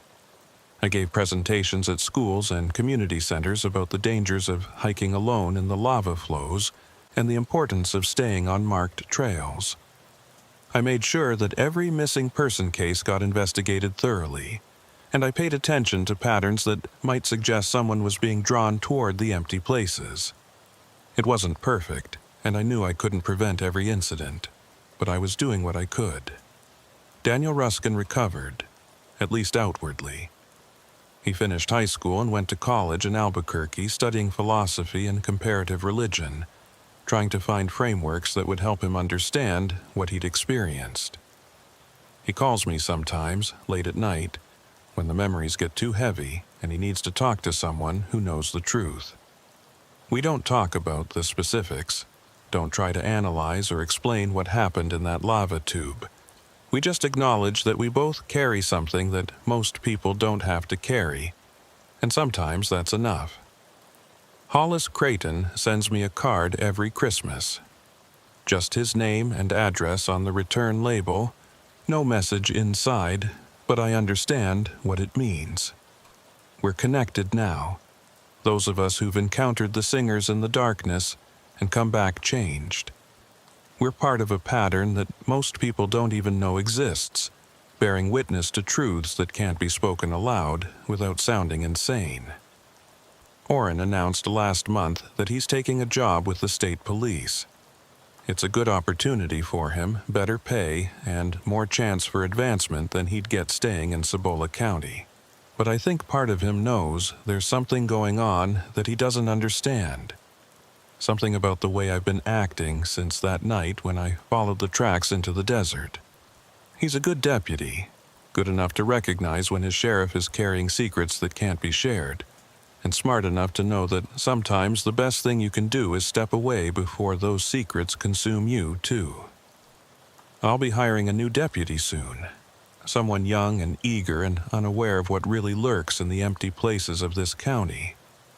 I'll train them in proper procedure and protocol, teach them about community policing and de-escalation techniques and all the normal things that sheriffs teach their deputies. But I won't tell them about the lights in the desert or the voices that sing in languages older than humanity. That burden is mine alone to carry, at least until someone else stumbles into the darkness and comes back, changed the way I was changed. The arrangement with the singers has held so far. We haven't had any unexplained disappearances in the 6 months since I made the deal, haven't had any reports of strange lights luring people off the highways. But I know they're still out there, waiting in the spaces between the roads and the towns, singing their ancient songs to the empty desert night. And I know that eventually someone will break the boundary, will push too far into the places where they shouldn't go, and when that happens I'll have to decide whether to try to save them or accept that they made their choice and face the consequences. I drive my patrol routes every night, the same roads I've driven for 17 years, checking the same empty places I've always checked. But everything's different now. I'm not just looking for drunk drivers or livestock on the highway or evidence of criminal activity. I'm looking for signs that the boundary is holding, watching for anyone who might be straying too close to the edges where reality gets thin. I'm standing guard over a truth that most people don't believe and protecting them from dangers they don't understand exist. And sometimes late at night when the highway is empty and the stars are bright and the wind carries sounds across the desert that might be singing or might just be the wind, I wonder if I made the right choice. I wonder if I should have stayed with the singers in the darkness, let go of my patterns and my duty and my endless responsibility, and existed in those spaces between where nothing is certain, but everything is possible. But then I think about Daniel Ruskin going home to his mother, about Hollis Creighton driving trucks on the East Coast far from the New Mexico desert, about Marcus Glendale safe at his desk job in Albuquerque. I think about all the people in my county who sleep soundly at night because they don't know what I know, who drive the highways without fear because someone is watching the darkness for them. And I realize that this is enough. This burden I carry, this knowledge that weighs heavier every day, this arrangement I made with forces I don't fully understand, it's enough to give meaning to a life that might otherwise be nothing but empty routine. I'm Sheriff Marshall Dade of Cibola County, New Mexico, and I protect my people from things they can't see and threats they wouldn't believe. The desert keeps its secrets, and I keep mine. And somewhere out there in the vast darkness between the highways and the towns, the singers wait, patient and eternal, honoring an arrangement made between their ancient patterns and one human who was stubborn enough to stand his ground and demand terms. If you're reading this, it means something happened to me. It means I either broke the arrangement or someone else did, and I went into the darkness to try to fix it. I don't know if I'll come back this time. Don't know if the singers will honor their word when it comes to someone who knows too much and has seen too much and can't forget what he's learned. But I want someone to know the truth, to understand why I did what I did and why I kept these secrets for so long. The desert is not empty. The darkness is not silent. Reality is stranger and more dangerous than most people imagine.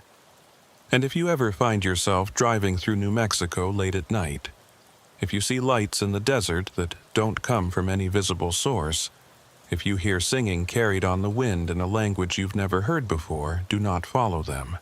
Stay on the marked roads. Keep driving toward the towns and the light and the familiar world where things make sense.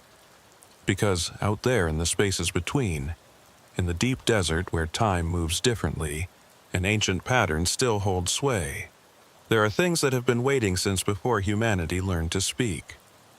And they're still singing their songs, still walking between worlds, still watching for travelers who venture too far from safety. I've done what I can to keep my people away from them, to maintain the boundary between their world and ours.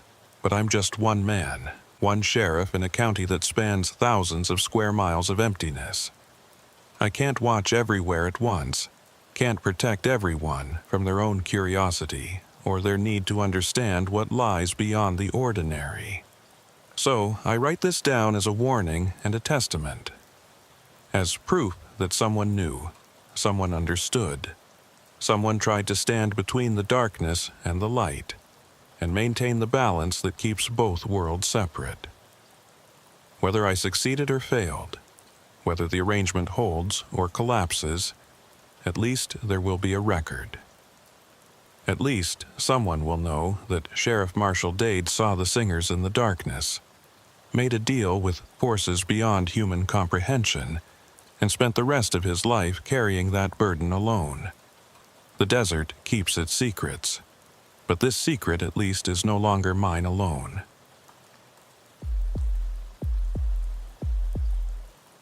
My name is Edgar Brantley, and I've been the sheriff of Stillwater County, Montana for 23 years.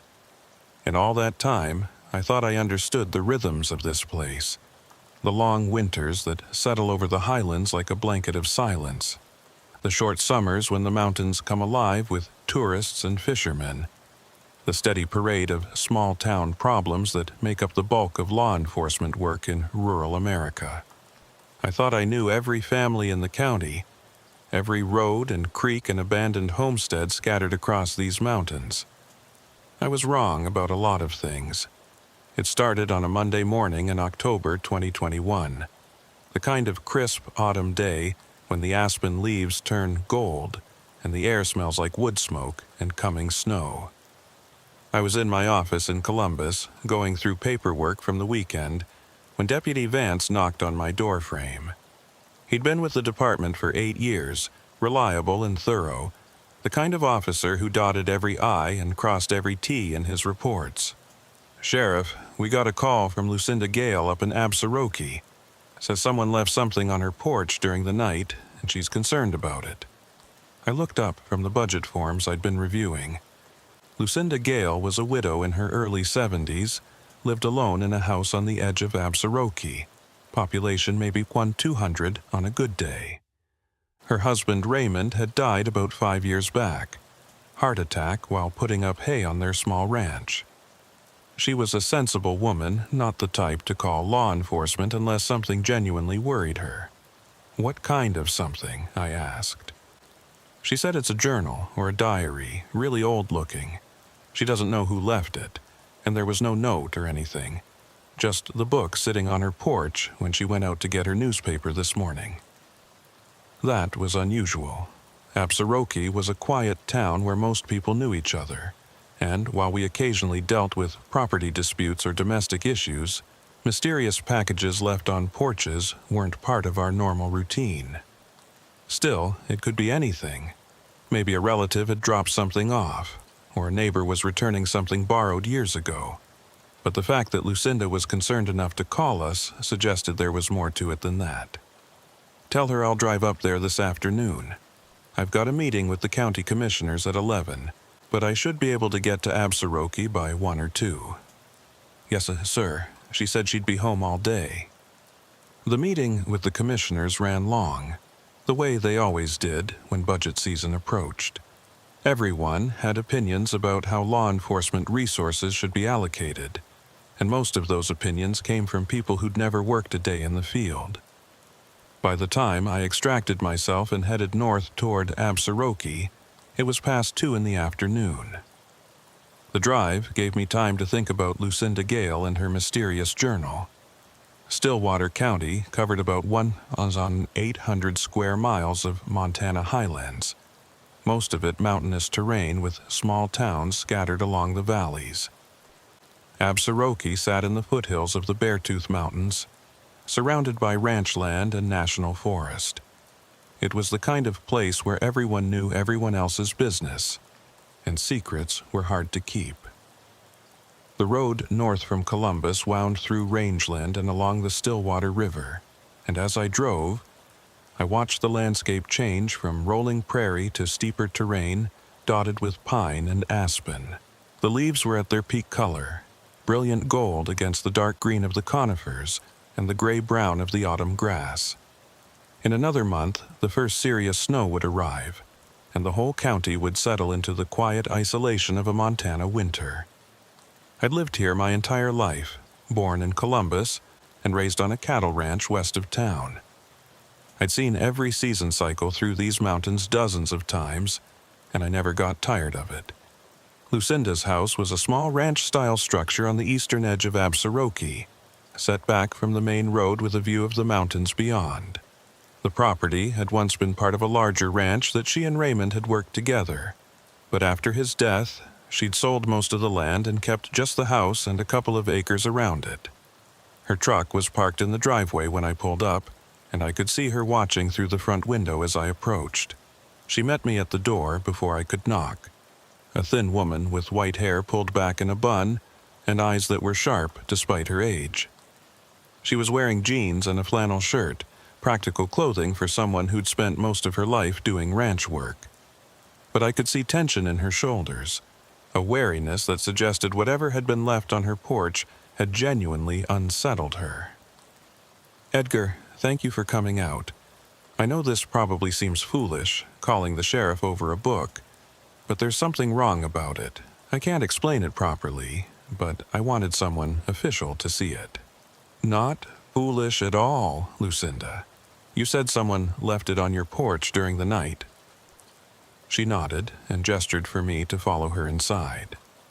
The house was neat and simply furnished, with photographs of family members on the walls and the kind of comfortable clutter that accumulates over decades of living in one place. She led me to her kitchen table, where a book sat in the center like an artifact on display. I could see immediately why she'd been concerned. The journal was old, very old, bound in dark leather that had cracked and faded with age. The pages were yellowed and brittle-looking, and the whole thing had an air of antiquity that you couldn't fake. It looked like something that should be in a museum or a historical society archive, not sitting on someone's kitchen table in rural Montana. I pulled out my phone and took a few photographs of it before touching anything, documenting the scene the way I'd been trained to do. "Did you open it?" I asked. "Yes. I looked through it this morning after I found it." "Edgar, the writing inside? It's not like anything I've seen before. Parts of it are in English, but the handwriting changes every few pages, and some sections are in languages I don't recognize at all. And there are dates going back more than 100 years." I sat down at the table and carefully opened the journal. The leather binding creaked with age, and I could smell that distinctive scent of old paper and leather, musty and somehow sad, like forgotten things always are. The first page had a date written at the top in faded brown ink, March 14th, 1887. Below that was a neat, careful script that took me a moment to decipher because of the old-fashioned handwriting style. "Arrived in the Montana Territory after 3 months of travel. The journey has been harder than anticipated, and we have lost 2 members of our party to illness and accident. But we have found the valley that was described in the maps, and tomorrow we will begin surveying for the settlement site. The land here is harsh but beautiful, and I believe we can build something lasting if we are careful and work together. I turned the page and found more entries dated sequentially through March and April of 1887. They described the establishment of a settlement somewhere in the mountains, the construction of buildings, the planting of crops, the daily struggles of frontier life. But the writer's name was never mentioned, and there were no specific geographical details that would identify the location beyond the valley and references to nearby peaks and streams. I kept reading, flipping carefully through the brittle pages, and that's when I noticed what Lucinda had mentioned. The handwriting changed. On a page dated May 7th, 1887, the neat script suddenly became rougher, more hurried, written by a different hand entirely. William died today, fell from the scaffolding while working on the meeting hall roof. We buried him on the hillside overlooking the valley. Sarah took it hard, as they were to be married in June. The settlement feels cursed somehow, like the land itself resents our presence. Strange things have been happening. Tools disappear and reappear in different locations.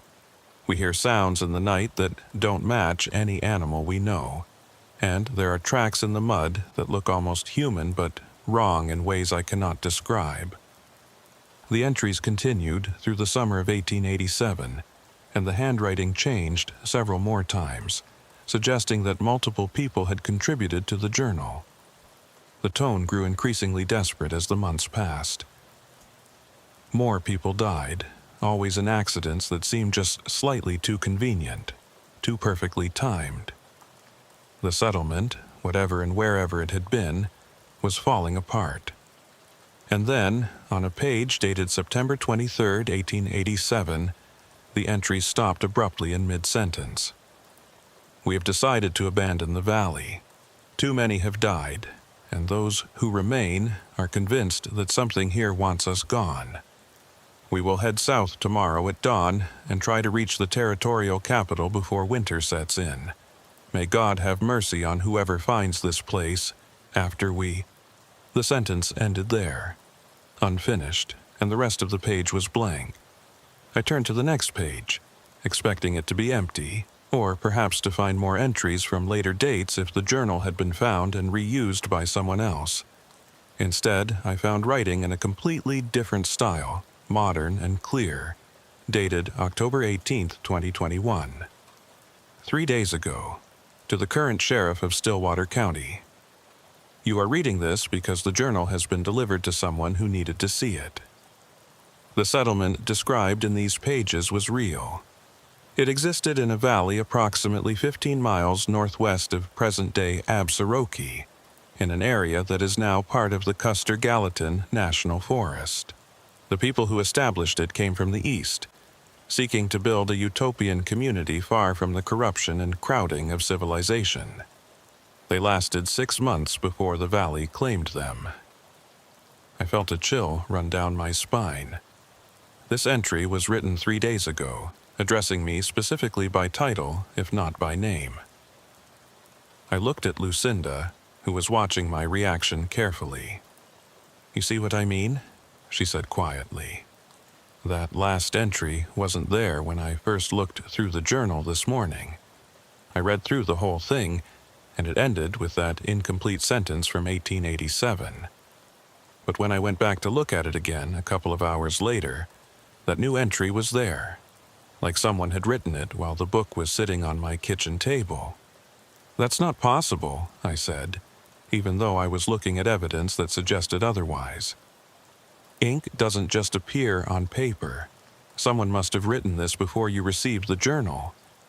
Edgar, I know what I saw. That page was blank this morning, and there's more. Look at the date on that entry, October 18th, 2021. That's today. It's dated today, but it references things that happened 3 days ago, like someone wrote it in the future and sent it back." I examined the page more closely. The ink looked fresh, not yellowed or faded like the historical entries, and the handwriting was modern, with the kind of consistent script you get from someone who learned penmanship in school relatively recently. But the content, the way it addressed the sheriff of Stillwater County and referenced events from the 1880s with such specificity, that was deeply unsettling. "Lucinda, I need to take this with me. I want to have it examined by someone who knows about historical documents. See if we can figure out where it came from and who might have left it on your porch." She nodded, looking relieved. "I don't want it in my house anymore, Edgar. There's something wrong about it. I've lived in these mountains my whole life, and I've never felt anything like what I felt when I opened that book this morning. It's like it's watching me, if that makes any sense." It didn't make sense, not rational sense anyway. But I'd been in law enforcement long enough to trust people's instincts about when something was wrong, even if they couldn't articulate exactly what was bothering them. I carefully wrapped the journal in an evidence bag from my vehicle and secured it in my trunk. Before I left, I walked around Lucinda's property, looking for any signs of who might have left the journal on her porch. There were no footprints, no tire tracks, nothing that suggested anyone had been there during the night. The porch boards were clean and undisturbed, and her security light had a motion sensor that should have activated if anyone approached the house after dark. But according to Lucinda, the light hadn't come on, and she hadn't heard anything unusual. I drove back to Columbus as the afternoon light faded into evening, thinking about the journal and its impossible entries. The logical explanation was that someone was playing an elaborate hoax, that the historical entries were either genuine or expertly forged, and the modern entry had been there all along, but Lucinda had somehow missed it on her first read-through. People miss things when they're skimming, especially in documents that are difficult to read because of age or unfamiliar handwriting. But that explanation didn't account for her certainty that the page had been blank, or for the fact that the modern entry was dated today, but referenced events from 3 days ago. When I got back to the office, I secured the journal in our evidence locker and spent some time researching the history of settlements in Stillwater County during the 1880s. Montana had been a territory then, not yet a state, and the area had seen its share of mining camps, ranching operations, and small communities that sprang up and disappeared within a few years. But I couldn't find any records of a settlement matching the description in the journal. No mentions of a utopian community in the mountains northwest of Absaroki. No reports of multiple deaths or an abandoned valley. It was like the place described in those pages had never existed, or had been so thoroughly forgotten that no trace of it remained in the historical record. I was about to call it a night when my phone rang. It was Deputy Vance, and I could hear tension in his voice. "Sheriff, I just got a call from a hiker who found something strange up in the National Forest, about 15 miles northwest of Absaroki. He says there are old foundations up there, ruins of buildings that aren't on any maps. And Sheriff, he says he found something else.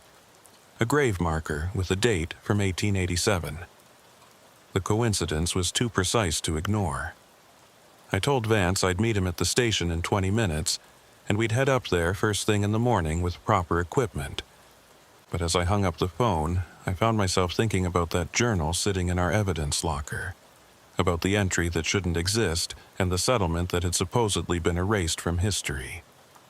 And I wondered if opening that book had started something, if bringing it into an official investigation had somehow activated whatever strange forces had been contained within those old leather covers. I went home to my small house on the edge of Columbus, a place I'd lived alone since my divorce 15 years earlier. My wife had left Montana entirely, moved back to her family in Minnesota, and we'd lost touch over the years.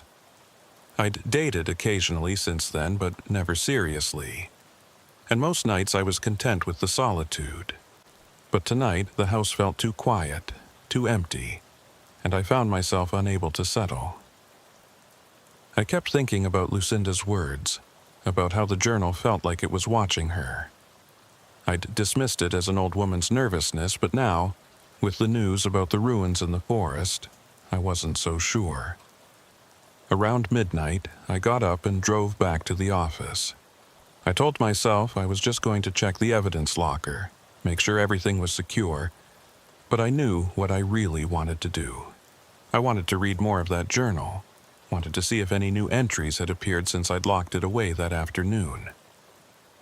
The station was empty at that hour, just the night dispatcher in the front office, and I let myself into the evidence room without explaining why I was there. The journal was where I'd left it, sealed in its evidence bag, and I took it to my office and carefully removed it from the plastic.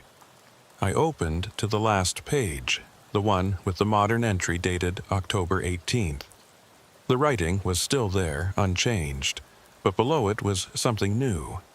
Another entry, in the same modern handwriting, dated October 18th, 2021, 11:47 p.m.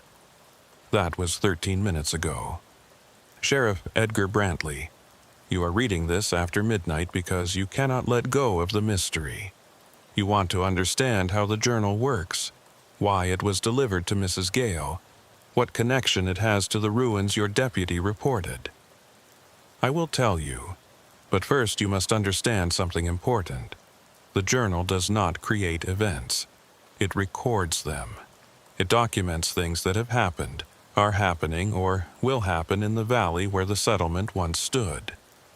Time is not linear in that place. Past, present, and future exist simultaneously, and the journal reflects that reality. My hands were shaking as I read the words. This entry had been written while the journal was locked in our evidence room, while I was at home trying to sleep. There was no rational explanation for how the ink could have appeared on the page. No way to fake something like this with any technology I knew about. I kept reading, unable to stop even though every instinct was telling me to close the book and walk away. Tomorrow, you will go to the valley with your deputy.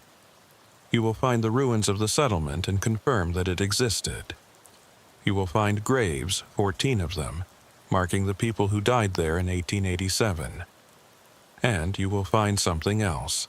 Something that will make you question everything you think you know about the history of these mountains and the nature of time itself.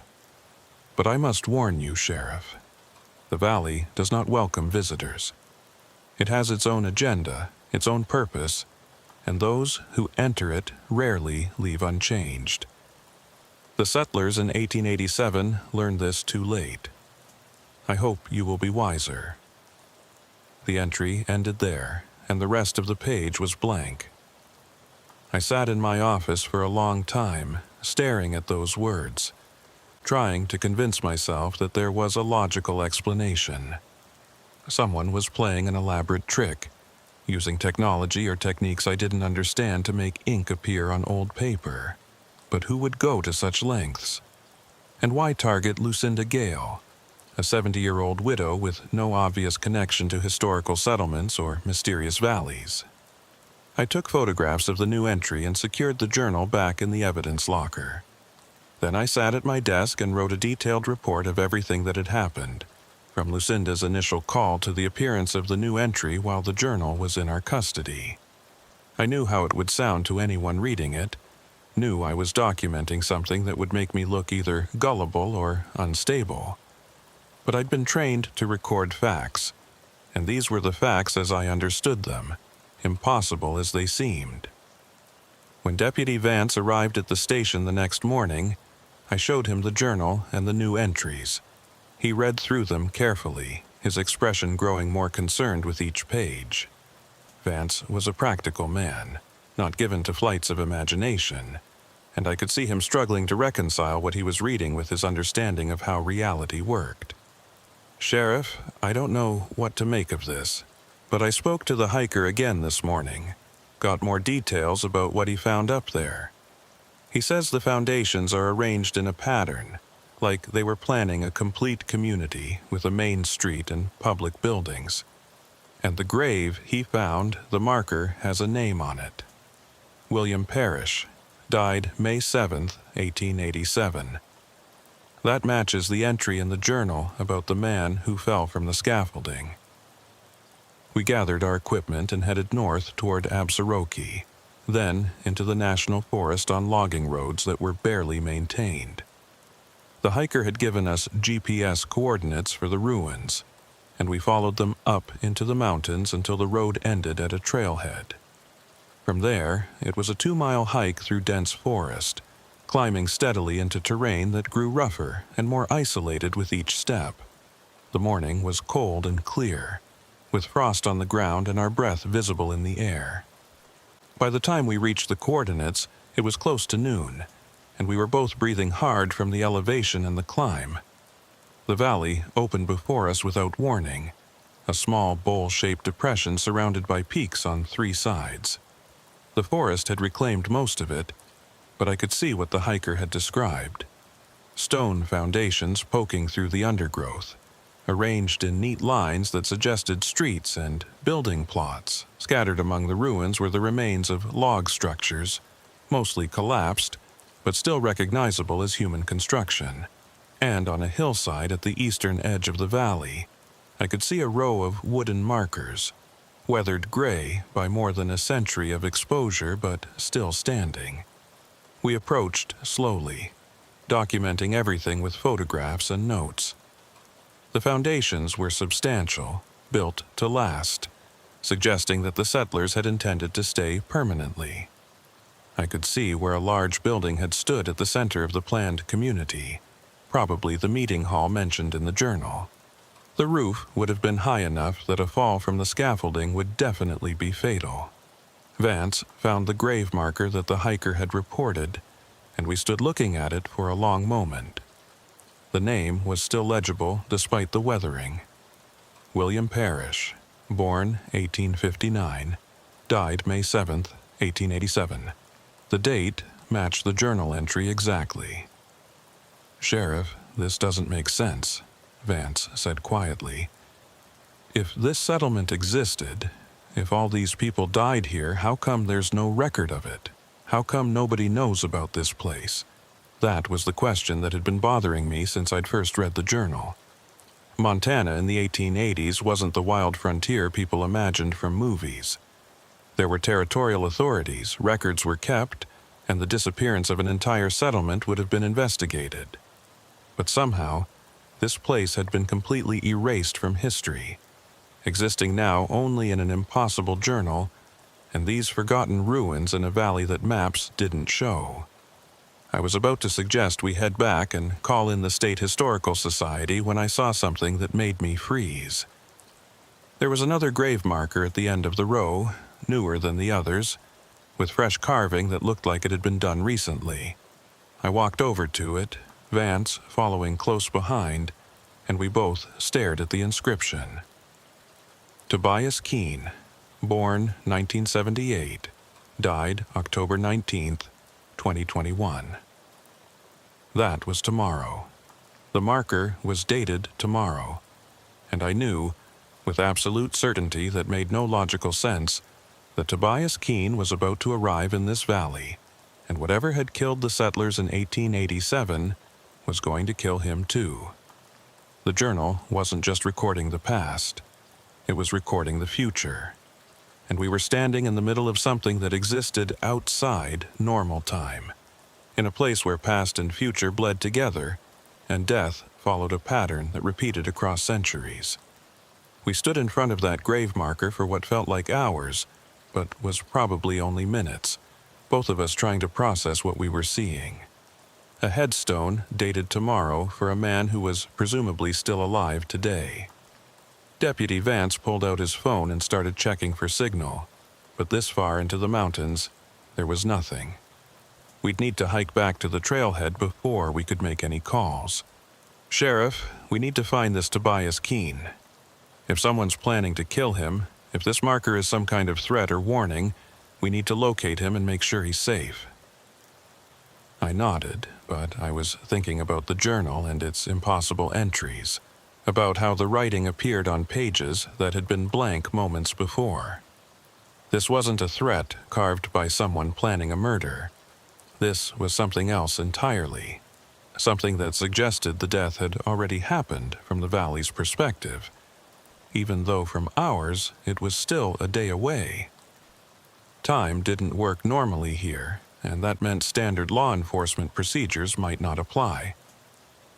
"Let's document everything here first," I said, pulling out my camera. "I want photographs of every grave marker, every foundation, every detail we can capture. Then we'll head back and start searching for Tobias Keene. But Vance, I want you to understand something.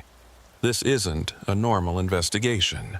Whatever's happening in this valley, it's connected to that journal, and I don't think we can prevent what's going to happen just by warning someone." Vance looked at me with an expression that mixed concern with skepticism. "You think this is real? You think that journal is actually predicting the future?" "I think that journal has been right about everything so far. It described a settlement that everyone forgot existed, and we found it exactly where it said we would. It gave us the name and death date of William Parrish from 1887, and we found his grave with that exact date. Now it's giving us another name and date. I don't know how it works or why, but I'm not willing to bet someone's life on the assumption that it's wrong." We spent the next 2 hours documenting the site. There were 14 graves total, matching the journal's implication that multiple settlers had died here. Most of the markers were too weathered to read clearly, but we could make out a few names and dates, all from 1887. The foundations suggested a planned community of about 30 buildings, substantial construction that would have required significant resources and labor. This wasn't a temporary mining camp or a way station. These people had intended to build something permanent, something that would last for generations. And then, in less than 6 months, it had all fallen apart. As we worked, I kept feeling like we were being watched. The valley was quiet except for wind in the trees and the occasional bird call, but there was a quality to the silence that felt intentional, like something was holding its breath. Vance felt it too. I could see him glancing over his shoulder, scanning the tree line, his hand drifting unconsciously toward his service weapon. We'd both been in law enforcement long enough to trust that instinct, that primal awareness of when you're not alone. By the time we finished documenting the site, it was mid-afternoon and the temperature was dropping. October in the Montana highlands means you can get snow any time, and the clouds moving in from the west looked heavy and dark. We needed to get back to the vehicles before the weather turned. The hike down was faster than the climb up, and we reached the trailhead just as the first flakes started falling. In the truck, Vance immediately pulled out his phone and started searching for Tobias Keene. "Got him," he said after a few minutes. "Tobias Keene, 43 years old, address in Billings. He's a freelance writer and photographer. Looks like he does work for outdoor magazines and travel publications. His social media shows he's been documenting abandoned historical sites across Montana for the past few months." Of course. A writer investigating historical sites. That explained why he might be drawn to this valley, if he'd somehow learned about the forgotten settlement. But how would he have found out about it? The place wasn't in any records, wasn't on any maps, unless he'd received his own version of the journal, his own impossible guide to a location that didn't officially exist. "Try calling him," I said.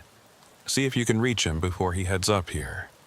Vance made the call, but it went straight to voicemail. He left a message identifying himself as law enforcement and asking Keene to call back as soon as possible regarding an urgent matter. Then he tried again and again, getting the same result each time. Either Keene's phone was off, or he was already somewhere without signal, like maybe hiking into a valley 15 miles northwest of Absaroki. We drove back to Columbus through the gathering snowstorm, and I spent the drive thinking about patterns. The settlement had been established in March 1887 and abandoned in September of the same year, 6 months from arrival to dissolution. The first death was in May, and they'd continued regularly after that until the survivors fled. The journal had described it as if the land itself resented their presence, as if the valley wanted them gone. And now, more than a century later, someone else was being drawn to that same location.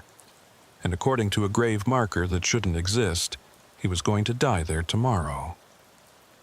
When we got back to the office, I went straight to the evidence locker and retrieved the journal. I needed to see if any new entries had appeared, needed to understand what else the book might tell us about Tobias Keene and why he was going to die. Vance followed me to my office, and we both stared at the journal lying on my desk like it was a dangerous animal that might attack if provoked. I opened it carefully, turning to the last page with writing. The entry from last night was still there, the one warning me about the valley and its effects on visitors. Below it was something new, dated October 19th, 2021, 4:37 p.m. That was about 20 minutes from now.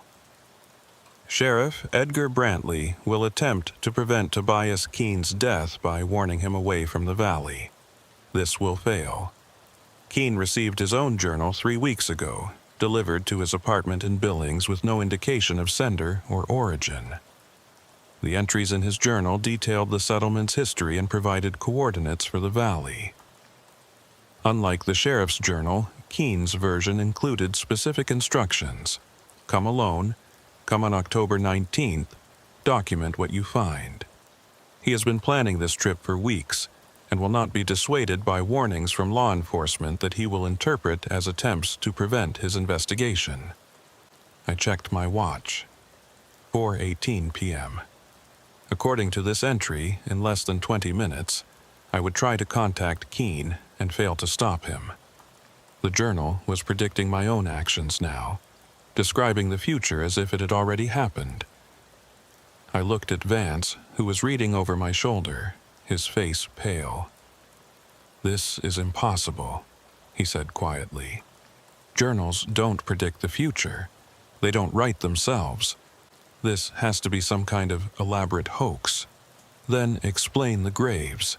Explain the settlement that matches these descriptions perfectly. Explain how someone could carve a headstone for tomorrow's date without us seeing them do it." I was getting frustrated. Not at Vance, but at the situation, at the way reality seemed to be breaking down around a mystery I couldn't solve with normal investigation techniques. I pulled out my phone and searched for Tobias Keene's contact information. He had a website for his freelance work with an email address and a phone number. I tried the phone first, and just like Vance had experienced earlier, it went straight to voicemail. I left a message, more urgent this time, explaining that I was the sheriff of Stillwater County and needed to speak with him immediately about a serious safety concern. Then I sent an email with the same information, marking it urgent, including my direct office number and my cell. The clock on my wall showed 4:36 p.m., 1 minute until the journal's predicted time. I waited, watching my phone, hoping that somehow I'd get a response that would prove the journal wrong. But the minute passed, then another, and there was no call, no email, no indication that Tobias Keene had received my warnings or had any intention of responding to them. At 4:45, I opened the journal again and found another entry. This one dated October 19th, 2021, 4:44 p.m. 1 minute ago. The sheriff's attempts to contact Keene have failed, as predicted. Keene is currently driving north from Billings, approaching the Stillwater County line. His phone is in his vehicle, powered off, because he wants to experience the valley without modern distractions. He carries an analog camera, a notebook, and a copy of the journal that was delivered to him. He does not know that he is driving toward his death, that the valley has been waiting for him specifically, that his arrival will complete a pattern that began in 1887 and has repeated regularly across the decades. I read that last line twice. A pattern that has repeated regularly across the decades. The journal was suggesting that Tobias Keene wasn't the first person to be drawn to this valley since the original settlement. There had been others, spaced out over the years, each one receiving their own journal, each one making the trip to document what they found. And none of them had come back. Vance, I need you to pull every missing person report filed in Stillwater County for the past 50 years. Look for people who were visiting the area, especially anyone interested in history or photography or abandoned sites. Cross-reference with any reports of people who were last seen heading into the National Forest northwest of Absaroki. While Vance worked on that, I went back to see Lucinda Gale. She was the one who'd received the first journal, the one that had started this whole investigation. If there was a pattern, if other people had been drawn to the valley over the years, maybe she'd heard stories about them. Maybe the local community had memories that official records had forgotten. The drive to Absaroki gave me time to think about what I was going to say to her. How do you explain to a 70-year-old widow that the journal left on her porch is predicting deaths across time, that there's a valley in the mountains where the past and future exist simultaneously? She already believed something was wrong with the book, had called me because she felt it watching her. Maybe she'd be more receptive to the truth than I expected. Lucinda answered the door, looking tired and worried. Edgar, did you find out anything about that journal? I haven't been able to sleep properly since I found it. Keep having dreams about people walking into the mountains and never coming back. I told her what we'd found. The settlement, the graves, the marker dated for tomorrow. I showed her the photographs on my phone and watched her face grow more troubled with each image. When I finished, she was quiet for a long moment, staring out her window at the mountains beyond. My grandmother used to tell stories about a cursed valley up in the Beartooths, she said finally. Said it was a place where time didn't work right, where people could see things that hadn't happened yet or things that happened 100 years ago. She said the old people, the ones who lived here before the white settlers came, they knew about that valley and stayed away from it. Called it something in their language that meant the place where all times meet. But I always thought it was just stories, legends that grandmothers tell to keep children from wandering too far into the mountains. Do you remember where this valley was supposed to be? Northwest of town, maybe 15 or 20 miles. There was supposed to be a specific way to find it. Landmarks you had to pass in a certain order. Grandmother said the valley didn't like being found by people who weren't invited, that it would hide itself from casual hikers and hunters. But every so often, it would call someone, would reach out and draw them in, and those people never came back the same, if they came back at all. That matched everything I'd learned from the journal and from investigating the site. The valley was selective, choosing its visitors, drawing them in with journals and coordinates and promises of discovery. But to what purpose? Why would a place need to lure people to their deaths across more than a century? Lucinda, in these stories your grandmother told, did anyone ever survive visiting this valley? Did anyone make it back? A few, according to the legends. But they were changed. They'd seen things they couldn't explain, couldn't fit into their understanding of how the world works. Some went mad from it. Others just became quiet, withdrawn, like they were carrying a weight that got heavier every day. And they all said the same thing about the valley. They said it was watching. Said it was aware and intelligent and very, very old. Said it remembered everything that had happened there and everything that would happen. And it used that knowledge to shape events according to patterns only it understood. I thanked Lucinda and headed back to the office as darkness fell and the snow continued. The roads were getting slick, and I had to drive carefully, but my mind was racing. An aware valley, a place that manipulated time and drew people to it for purposes unknown. It sounded like something from a story, from mythology or folklore, but the evidence was undeniable. The settlement had existed and been erased from history. The journal was predicting events with perfect accuracy, and somewhere out there, Tobias Keene was driving toward a death that had already been carved into a gravestone. When I got back to the office, Vance had compiled the missing person reports I'd requested. There were 7 of them, spanning from 1974 to 2015. All involved people visiting the area, all had some interest in history or photography or exploration, and all were last seen heading into the national forest in the general direction of the valley. None of them had ever been found. The most recent was a graduate student from the University of Montana named Sarah Brandt, 26 years old, who'd been researching frontier settlements for her thesis. She told her advisor she had a lead on an undocumented community in the Beartooth Mountains and was going to investigate. That was in August 2015. Her car was found at a trailhead northwest of Absaroki, but despite extensive searches, no trace of her was ever discovered. 7 people in 41 years, Vance said.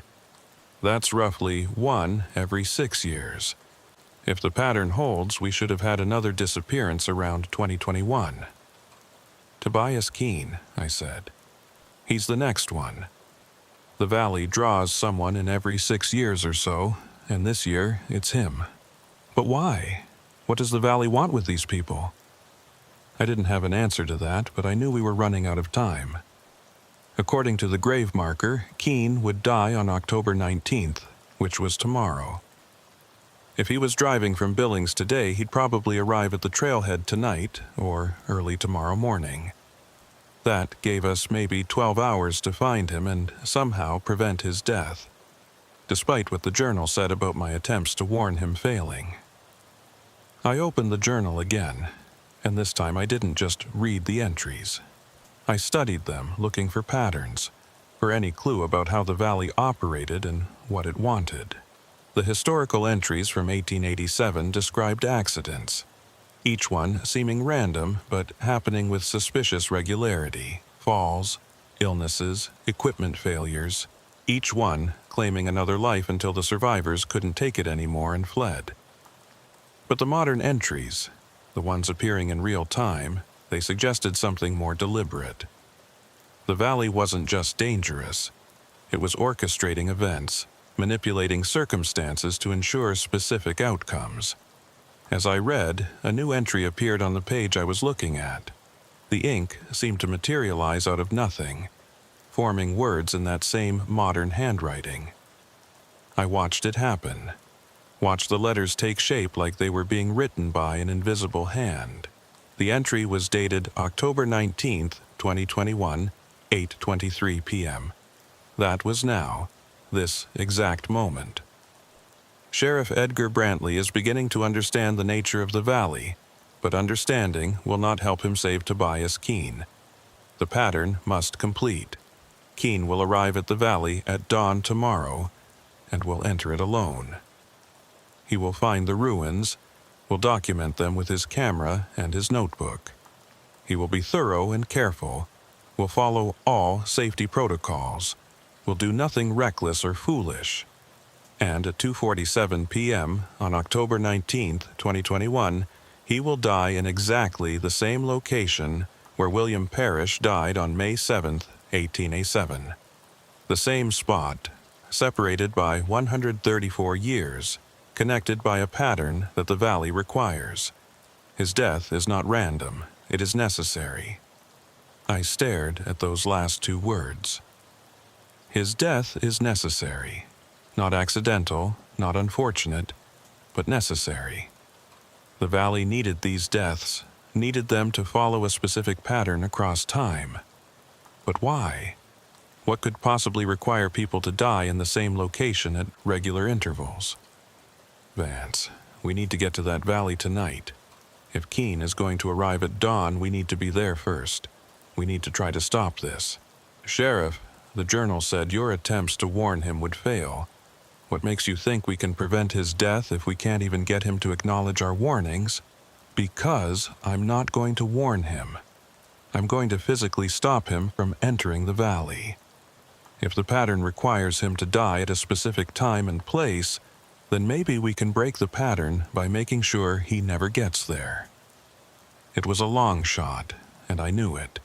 If the valley was as intelligent and aware as the legends suggested, it would find a way to complete its pattern regardless of our interference. But I had to try. I couldn't just sit in my office and watch another person disappear into those mountains, knowing I had advance warning and did nothing to prevent it. We gathered cold weather gear and emergency supplies, loaded them into my department vehicle, and headed north toward the trailhead as the snow continued to fall. The roads were treacherous now, covered in several inches of fresh powder, and visibility was poor. But we pushed on, knowing that somewhere ahead of us, Tobias Keene was making the same journey, drawn by a journal that promised answers, but would deliver only death. We reached the trailhead around 11 p.m. Keene's vehicle wasn't there yet, which meant we'd beaten him to the location. That gave us a chance to set up and intercept him when he arrived. We parked in a position that would block the trailhead access, making it impossible for him to start his hike without talking to us first. Then we settled in to wait, the heater running in my truck, both of us staring out at the dark forest and the falling snow. "Sheriff, can I ask you something?" Vance said after a long silence. "Do you really believe all this? The valley manipulating time, the journal predicting the future, the idea that there's some kind of intelligence orchestrating deaths across more than a century?" I thought about how to answer that. 24 hours ago, I would have said no, would have insisted there had to be a rational explanation for everything we were seeing. But I'd watched words appear on a page from nothing. I'd found ruins that matched impossible descriptions. I'd seen a grave marker for a man who was still alive. And somewhere in my gut, in that part of me that had kept me safe through 23 years of law enforcement by trusting my instincts, I knew that all of this was real. I believe that there are things in these mountains that we don't understand, things that were here long before we built our towns and roads, things that will be here long after we're gone. And I believe that one of those things is in a valley northwest of Absaroki, and it's been killing people for reasons we can't comprehend. Whether I fully understand how it works, or why it does what it does, that doesn't matter. What matters is stopping it from killing Tobias Keene tomorrow. We waited through the night, taking turns staying alert while the other dozed. The snow tapered off around 3 a.m., leaving everything covered in a thick white blanket that muffled all sound.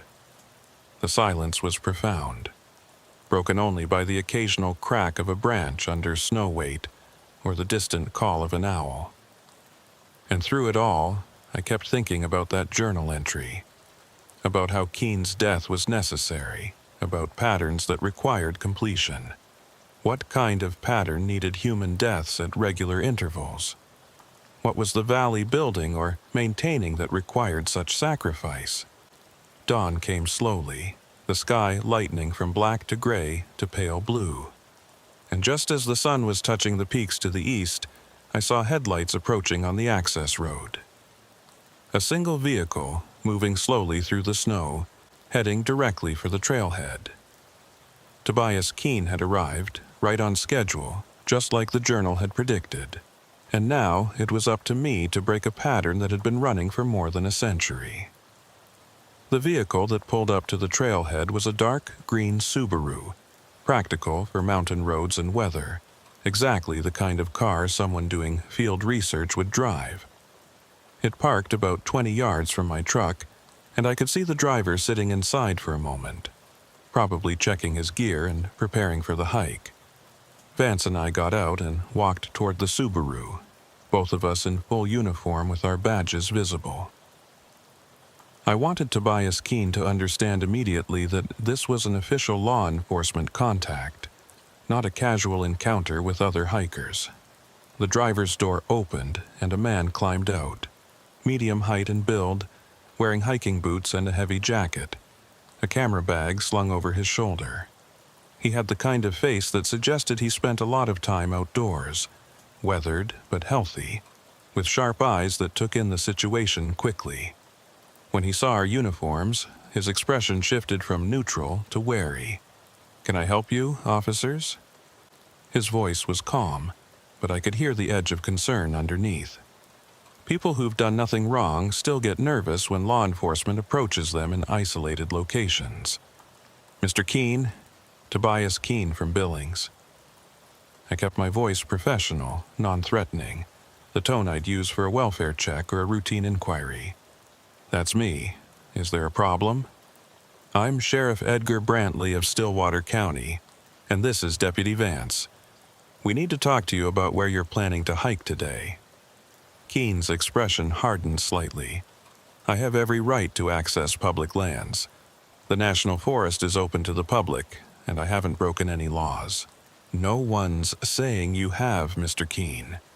But we have reason to believe the area you're planning to visit is extremely dangerous, and we're here to prevent you from putting yourself at risk." He studied me for a long moment, and I could see him evaluating, trying to decide if this was legitimate concern or some kind of attempt to block his research. "How do you know where I'm planning to hike? I haven't filed any route plans with the Forest Service." That was a difficult question to answer. How do I explain that a self-writing journal told me you'd be here, that your death has already been documented in entries that appeared from nowhere, that there's a grave marker in the mountains with your name and tomorrow's date on it? I went with the simplest version of the truth I could manage. 3 weeks ago, someone delivered a journal to your apartment in Billings. The journal contained information about a forgotten settlement in these mountains and provided coordinates for a valley northwest of here. You've been planning this trip ever since, waiting for the right weather window and the right timing. Am I close? The color drained from Keene's face. "How do you know about the journal? Have you been surveilling me? Because if you have, I want to know under what authority." "We haven't been watching you, Mr. Keene. We received information from the same source that sent you that journal. Information that suggests anyone who enters that valley is in serious danger." "What kind of danger?" I glanced at Vance, who gave me a slight nod. We'd discussed how much to tell Keene if we managed to intercept him, how much truth a rational person could accept without dismissing us as crazy. I decided to give him the basics and let him draw his own conclusions. Yesterday afternoon, my deputy and I hiked to the location described in the journal. We found the ruins of a settlement from 1887, exactly as described. We also found 14 graves, all dating from that same year. The settlement was real, Mr. Keene, but everyone who tried to live there died or fled. And we have reason to believe that pattern has continued. 7 people have disappeared in these mountains since 1974, all of them visiting this same general area, all of them interested in history or photography or exploration, just like you." Keene was silent for a moment, processing. I could see him wanting to dismiss what I was saying, but also recognizing that I knew too much about his plans for this to be a coincidence. "If what you're saying is true, if people have been disappearing for decades, why isn't this valley closed to the public? Why aren't there warning signs or barriers?" "Because, officially, the valley doesn't exist. It's not on any maps, not in any Forest Service records. The settlement that was there in 1887 has been completely erased from historical documentation. The only reason we know about it is because of the same kind of journal that was delivered to you. That doesn't make sense. You can't erase an entire settlement from history. There would be records, government documents, land claims, something. You're right, it doesn't make sense. But I've seen the ruins with my own eyes, photographed the graves, documented everything. And Mr. Keene, I need you to trust me when I tell you that going into that valley today would be a fatal mistake." He shook his head slowly. "I appreciate your concern, Sheriff, but I'm a professional researcher. I take precautions. I have satellite communication equipment, emergency supplies, first aid training. I don't take unnecessary risks. This isn't about risks you can plan for. The people who died there in 1887, they were experienced pioneers, people who knew how to survive in harsh conditions. They still died. The 7 people who've disappeared since 1974, at least 3 of them were experienced hikers or researchers. Knowledge and preparation won't protect you from what's in that valley. Keen's jaw tightened. You're asking me to abandon a research opportunity I've been planning for weeks based on vague warnings about danger and some conspiracy theory about erased history. I need more than that, Sheriff. I need concrete reasons why I shouldn't proceed. This was the moment I'd been dreading, the point where I had to either tell him the full truth and risk sounding insane, or let him walk into the valley knowing he was going to his death. I pulled out my phone and showed him the photographs from yesterday, scrolling through images of foundations and graves and the weathered markers from 1887. Then I got to the last image, the one I'd taken of the grave marker with his name on it. This photograph was taken yesterday afternoon, Mr. Keen. That's your name on that marker, and it's dated October 19th, 2021. Today. He stared at the phone screen, his face going pale. I watched him zoom in on the image, examining the details, looking for any sign that it was doctored or fake. But the photograph was real, taken with my department-issued phone with GPS coordinates and timestamp embedded in the metadata. After a long silence, he looked up at me with an expression that mixed fear with disbelief. Someone is threatening me. This is a death threat. You need to investigate who carved that marker, who's been following me, who sent the journal to my apartment. I don't think it's a threat, Mr. Keen. I think it's a prediction. The valley you're planning to visit, it's not a normal place. Time doesn't work the same way there. The journal that was sent to you, and the one that was sent to a woman in Absaroki, they write themselves.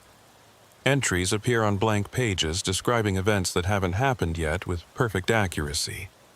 We've watched it happen multiple times. The valley is somehow aware of what's going to occur, and it documents those events through the journals. Keen took a step back, shaking his head. That's impossible. You're describing something supernatural, paranormal, whatever you want to call it. I don't believe in that stuff. There has to be a rational explanation. I thought the same thing 24 hours ago, but I've seen too much evidence to dismiss it. Mr. Keen, I'm asking you, as someone who's sworn to protect the people in this county, please don't go into that valley today. Wait. Give us time to investigate further, to understand what we're dealing with. Don't risk your life on the assumption that there's a rational explanation when we've already proven that normal rules don't apply here. He was wavering. I could see it. Part of him wanted to believe me, wanted to accept that the danger was real and he should turn around and go home. But another part, the researcher part that had driven him to pursue this story in the first place, wasn't ready to give up. He looked past me toward the trailhead, then back at the photograph on my phone, then at the journal he was carrying in his pack. "Let me see your journal," he said finally. "The one that was delivered to the woman in Absaroki.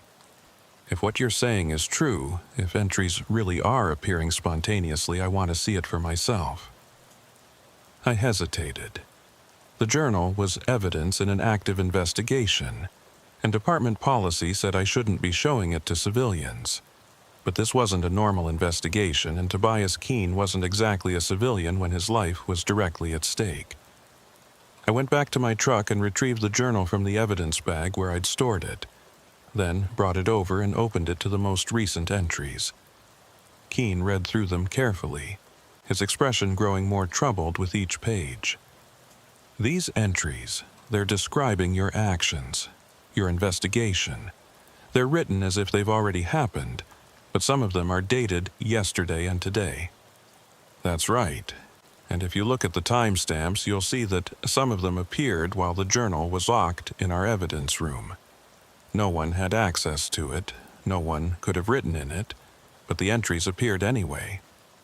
Keene pulled out his own journal, the one that had been sent to him, and opened it. I could see pages of text in various handwritings, similar to what I'd seen in our version. He flipped to the back and his face went even paler. "There's a new entry here. It wasn't here when I checked the journal this morning before I left Billings." "What does it say?" He read aloud, his voice unsteady. "Tobias Keene has been intercepted by Sheriff Brantley at the trailhead. The sheriff has shown him evidence of his predicted death and has asked him not to enter the valley. Keene is considering this request but will ultimately reject it.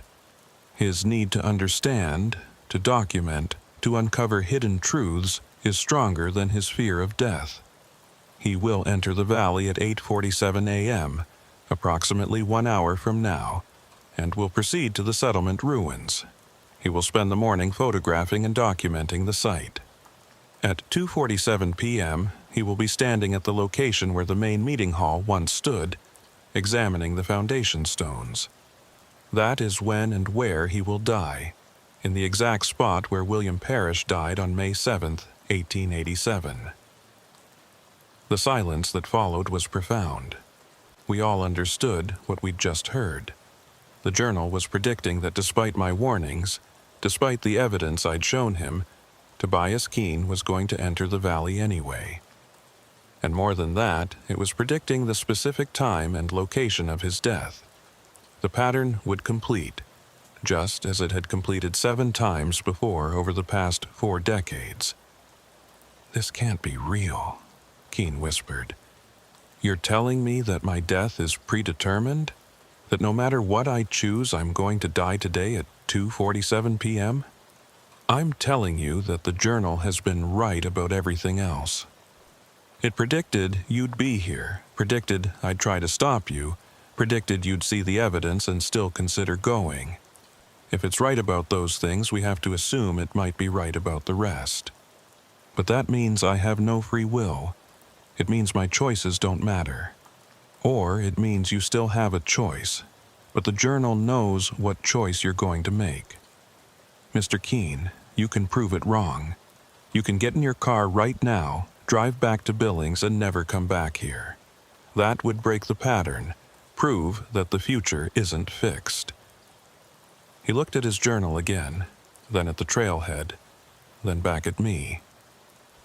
I could see the internal struggle playing out across his face. Every rational part of him knew he should leave, should trust the sheriff who was trying to save his life. But I could also see something else, that same drive that had made him a researcher in the first place. The need to know, to see for himself, to document the truth no matter the cost. What if I go in, but I leave before 2:47? What if I document the ruins, get what I came for, but make sure I'm out of the valley by early afternoon? The journal says you'll die at 2:47. It doesn't say why you'll still be there at that time, but I'm guessing something will delay you. Equipment failure, an injury, getting lost, something that keeps you in the valley longer than you plan. But if I'm aware of that danger, if I make absolutely certain to leave by noon, say, then I can avoid it. I wanted to argue with him, wanted to physically prevent him from starting that hike. But I knew that would just create a conflict, potentially a legal one, and I had no legitimate grounds to detain him. He hadn't committed any crime, and telling a judge that I'd arrested someone to prevent a death predicted by a self-writing journal wasn't going to go over well. All I could do was try one more time to convince him. "Mr. Keene, Tobias, please. I know how this sounds. I know how impossible it all seems. But I've been doing this job for 23 years, and I've learned to trust my instincts about when something is genuinely dangerous. This valley has killed people. It's been killing them for more than a century, following a pattern we don't understand. You have a chance to be the first person to break that pattern, to walk away and survive. Please take that chance." He was silent for a long time, staring at the trail that led up into the mountains. The sun was fully up now, and the snow-covered landscape looked beautiful and pristine, giving no hint of the danger that supposedly waited in the valley beyond. Finally, he made his decision. "I appreciate what you're trying to do, Sheriff, I really do, but I'm going into that valley. I'll be careful. I'll watch the time closely, and I'll make sure I'm out of there by noon at the latest. But I have to see this for myself. I have to know if it's real." And just like that, the journal's prediction had come true. Despite everything I'd shown him, despite all my warnings, Tobias Keene was going to enter the valley. The pattern would continue. I felt a wave of frustration and helplessness wash over me, but I forced myself to stay calm, to keep thinking like a law enforcement officer rather than someone watching a tragedy unfold. "Then I'm coming with you.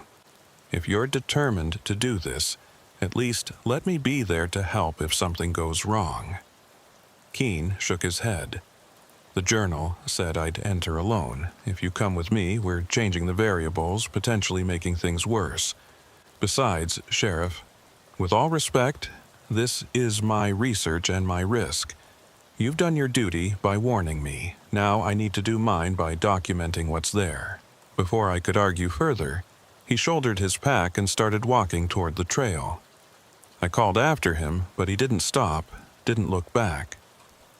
Within minutes, he disappeared into the forest, following the path that would take him to the valley and, according to the journal, to his death. Vance and I stood there watching the spot where he'd vanished, both of us feeling the weight of failure. "Sheriff, we can't just let him go up there alone. We should follow him, make sure he's okay." The journal said he'd enter alone. If we follow, we might be making things worse, might be somehow contributing to the pattern. But even as I said it, I knew I couldn't just wait here while a man walked knowingly toward his death. I looked at Vance. "How's your conditioning? Think you can handle a fast hike to that valley?" "Yes, sir. I've been training for the firefighter fitness test. I can keep pace." We gave Keene a 10-minute head start, enough that he wouldn't see us immediately behind him, but not so much that we'd lose track of him entirely. Then we set off on the same trail, moving as quickly as the snow and terrain would allow. The hike was brutal, climbing steadily through dense forest with a pack full of emergency gear weighing us down. But I kept thinking about that grave marker, about Tobias Keene's name and today's date, and I pushed myself to move faster. We reached the valley around 9:30, having made good time despite the conditions. From our vantage point at the tree line, we could see Keene moving among the ruins, his camera out, photographing everything systematically. He looked careful and professional, not like someone who was in immediate danger. But I knew appearances could be deceiving, especially in a place where time didn't follow normal rules. Vance and I found a spot where we could watch without being obviously visible, and we settled in to observe. Hours passed. Keene worked methodically, documenting each foundation, each grave marker, making notes in a physical notebook. He checked his watch regularly, clearly aware of the time and his self-imposed deadline to be out by noon. At 11:30, he started packing up his equipment, preparing to leave. I felt a surge of hope. Maybe he was going to make it. Maybe by being cautious, by leaving early, he could break the pattern the journal had predicted. But then something happened. Keene had been standing near the center of the ruined settlement, where the main building would have been, when he suddenly stopped moving. He was staring at something on the ground, his camera forgotten in his hands. Even from our distance, I could see that something had caught his attention, something that made him set down his pack and kneel to examine the ground more closely. He pulled out a small brush from his pack and started carefully clearing snow and debris from whatever he'd found. "What's he doing?" Vance whispered. "I don't know, but he should be leaving. He should be heading back to the trailhead right now." Minutes ticked by. Keene continued his careful excavation of whatever he'd discovered, completely absorbed in his work. Noon came and went. His deadline passed and he didn't seem to notice. He was too focused on what he was uncovering, too captivated by whatever discovery he'd made. I checked my watch. 12:15, 12:30, 12:45. He was still there, still working, and with each passing minute, the journal's prediction was coming closer to fulfillment. At 1 p.m., I couldn't take it anymore. I stood up and started down into the valley, Vance following close behind. We needed to get Keene out of there, needed to physically drag him away if necessary. But as I took my first steps into the valley proper, I felt something change. The air became thicker, harder to breathe, and sounds became muffled and distant. I looked back at Vance and I could see he felt it too. The valley was different on the inside than it appeared from outside. The light was wrong. The shadows fell at angles that didn't match the sun's position, and the temperature dropped at least 10 degrees in the span of a few steps. "Sheriff, something's not right here. This place feels wrong." I knew what he meant. The valley felt aware, felt like it was paying attention to us now that we'd entered its boundaries. Every instinct I had was screaming at me to turn around and get out, but I forced myself to keep moving toward Keene. He was maybe 100 yards away, still kneeling at his excavation site, still oblivious to everything except what he was uncovering. I called out to him, but my voice sounded flat and dead in the strange air of the valley, like it couldn't carry the way it should. We were halfway to him when I heard it, a sound like wind moving through a structure. But there were no intact structures in the valley, just foundations and collapsed logs. The sound grew louder, and I realized it was coming from all around us, from the ground itself. It was a groaning, creaking sound, like old wood under strain, and it was building in intensity. Vance grabbed my arm and pointed. The ruins around us were changing. The collapsed logs were straightening, standing upright. The foundations were growing walls, solid wood structures rising from the ground like they were being built in reverse, like time was running backward and the settlement was reconstructing itself. "We need to get out of here," Vance said urgently. "Sheriff, we need to leave now." But I was staring at Keene, who had finally looked up from his work and was watching the same impossible reconstruction happening around him. He stood slowly, his face showing wonder and terror in equal measure. Buildings were forming around us, the settlement recreating itself in real time, and I understood with sudden clarity what the valley was doing. It wasn't just showing us the past, it was bringing the past and present together, collapsing the 134 years between 1887 and 2021 into a single moment. And in that moment, whatever killed William Parrish was going to kill Tobias Keene in exactly the same way.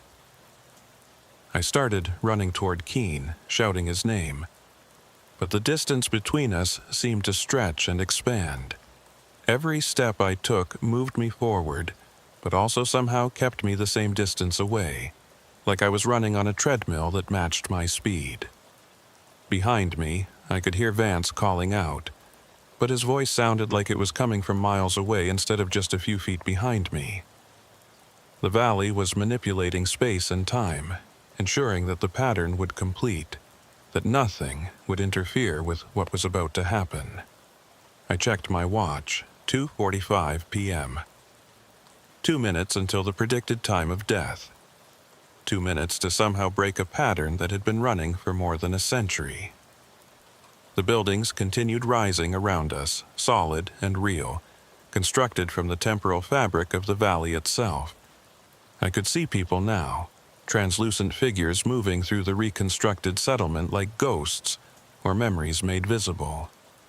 They were dressed in clothing from the 1880s, going about their daily routines, unaware that they were part of a pattern playing out across more than a century. I recognized some of them from the photographs that had been in the historical section of the journal. Young men and women who had come to this valley with dreams of building something permanent, something that would last. I was still trying to reach Keene, still fighting against the strange resistance that kept stretching the distance between us. My watch showed 2:46 p.m. 1 minute. 60 seconds until the moment when William Parrish had died in 1887 and when Tobias Keene was predicted to die in 2021. Behind me, Vance was shouting something, but his voice was so distorted by whatever was happening to time and space in the valley that I couldn't make out the words. Then I saw him, William Parrish, or the ghost of him, or the memory of him preserved in the valley's strange temporal structure. He was climbing a ladder propped against the meeting hall that had just reconstructed itself, carrying tools and lumber, working on the roof.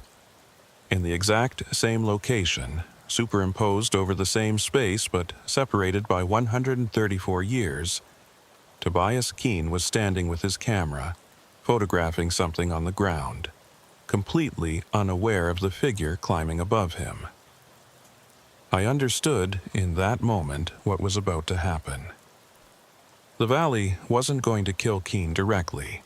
It was going to replay the accident that killed Parrish, was going to collapse those 2 moments in time so completely that the falling scaffolding from 1887 would strike Keene in 2021. The pattern wasn't metaphorical. It was literal. The same death, in the same place, at the same time, connected across decades by a valley that existed outside normal causality. "Keene!" I screamed, putting every bit of air in my lungs into that shout. "Look up! Move now!" This time, somehow, my voice carried. Keene's head snapped up, his eyes widening as he saw what I was seeing, the ghostly figure of William Parrish losing his balance on the scaffolding, the lumber and tools starting to fall, the exact trajectory that would bring them down on the spot where Keene was standing. For a fraction of a second, Keene froze, his mind unable to process the impossible sight of past and present occupying the same space. Then his survival instincts kicked in and he dove to the side, rolling away from the impact point. The lumber and tools fell through empty air, passing through the space where Keene had been standing a moment before. In 1887, they would have struck William Parrish, killing him instantly. In 2021, they struck nothing but snow-covered ground. The pattern had been broken. For the first time in more than a century, someone had escaped the valley's predetermined death. Everything stopped. The reconstructed buildings froze mid-formation. The ghostly figures became statues. And the strange, temporal distortion that had been warping space and time released its hold. The distance between me and Keene suddenly became normal again, and I was able to close the final yards between us. I grabbed his arm and pulled him to his feet. "Are you hurt?" He shook his head, his face pale and his hands trembling. "What the hell just happened?" I saw someone falling, someone from the past, and it was going to hit me. It was going to kill me, just like the journal said. We broke the pattern. You moved, you survived. Now, we need to get out of this valley before it tries to complete the sequence some other way. Vance had caught up to us, and the 3 of us started moving quickly toward the edge of the valley, toward the tree line and safety beyond. But as we ran, I could feel the valley reacting to what we'd done. The temperature was dropping rapidly, and the light was changing, becoming dimmer even though it was mid-afternoon. The reconstructed buildings were starting to collapse again, but this time not smoothly or naturally. They were falling apart violently, explosively, like they were being torn down by invisible hands. "It's angry," Keene said, his voice tight with fear. "The valley is angry that I didn't die. That sounds insane, but I can feel it. This place is aware, and it wanted that pattern to complete." He was right. I could feel it too. The valley had a presence, an intelligence that was ancient and vast and utterly alien to human understanding. It had been orchestrating deaths for more than a century. maintaining some pattern that made sense only to itself, and we'd just interfered with that pattern in a way that no one had managed before. The question was, what would it do in response? We were maybe 30 yards from the tree line when the ground started shaking. Not like an earthquake, but rhythmically, like footsteps from something enormous. I looked back and saw the ghostly figures from 1887 had all stopped what they were doing and turned to face us. Their translucent forms were solidifying, becoming more real, more substantial, and their expressions had changed from the peaceful neutrality of memories to something darker, more purposeful. They started moving toward us, walking in perfect unison, their feet making no sound in the snow but their presence impossible to ignore. "Run!"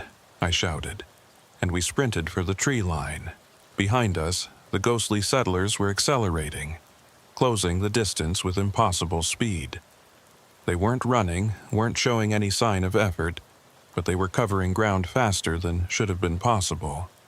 I could hear them now, could hear voices speaking in unison, the same words repeated by dozens of mouths at once. The pattern must complete. The valley demands completion. 1 death for each cycle. The pattern must complete. We crashed through the tree line, and the sensation changed immediately.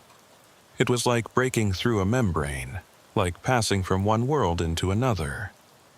The oppressive weight of the valley's presence lifted, and I could breathe normally again. Behind us, the ghostly figures had stopped at the exact border between the valley and the surrounding forest, standing in a line like guards at a fence.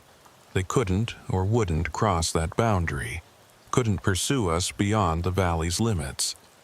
We didn't stop running until we'd put a quarter-mile between ourselves and that cursed place. Finally, gasping for breath and shaking with adrenaline, we collapsed against trees and tried to process what had just happened.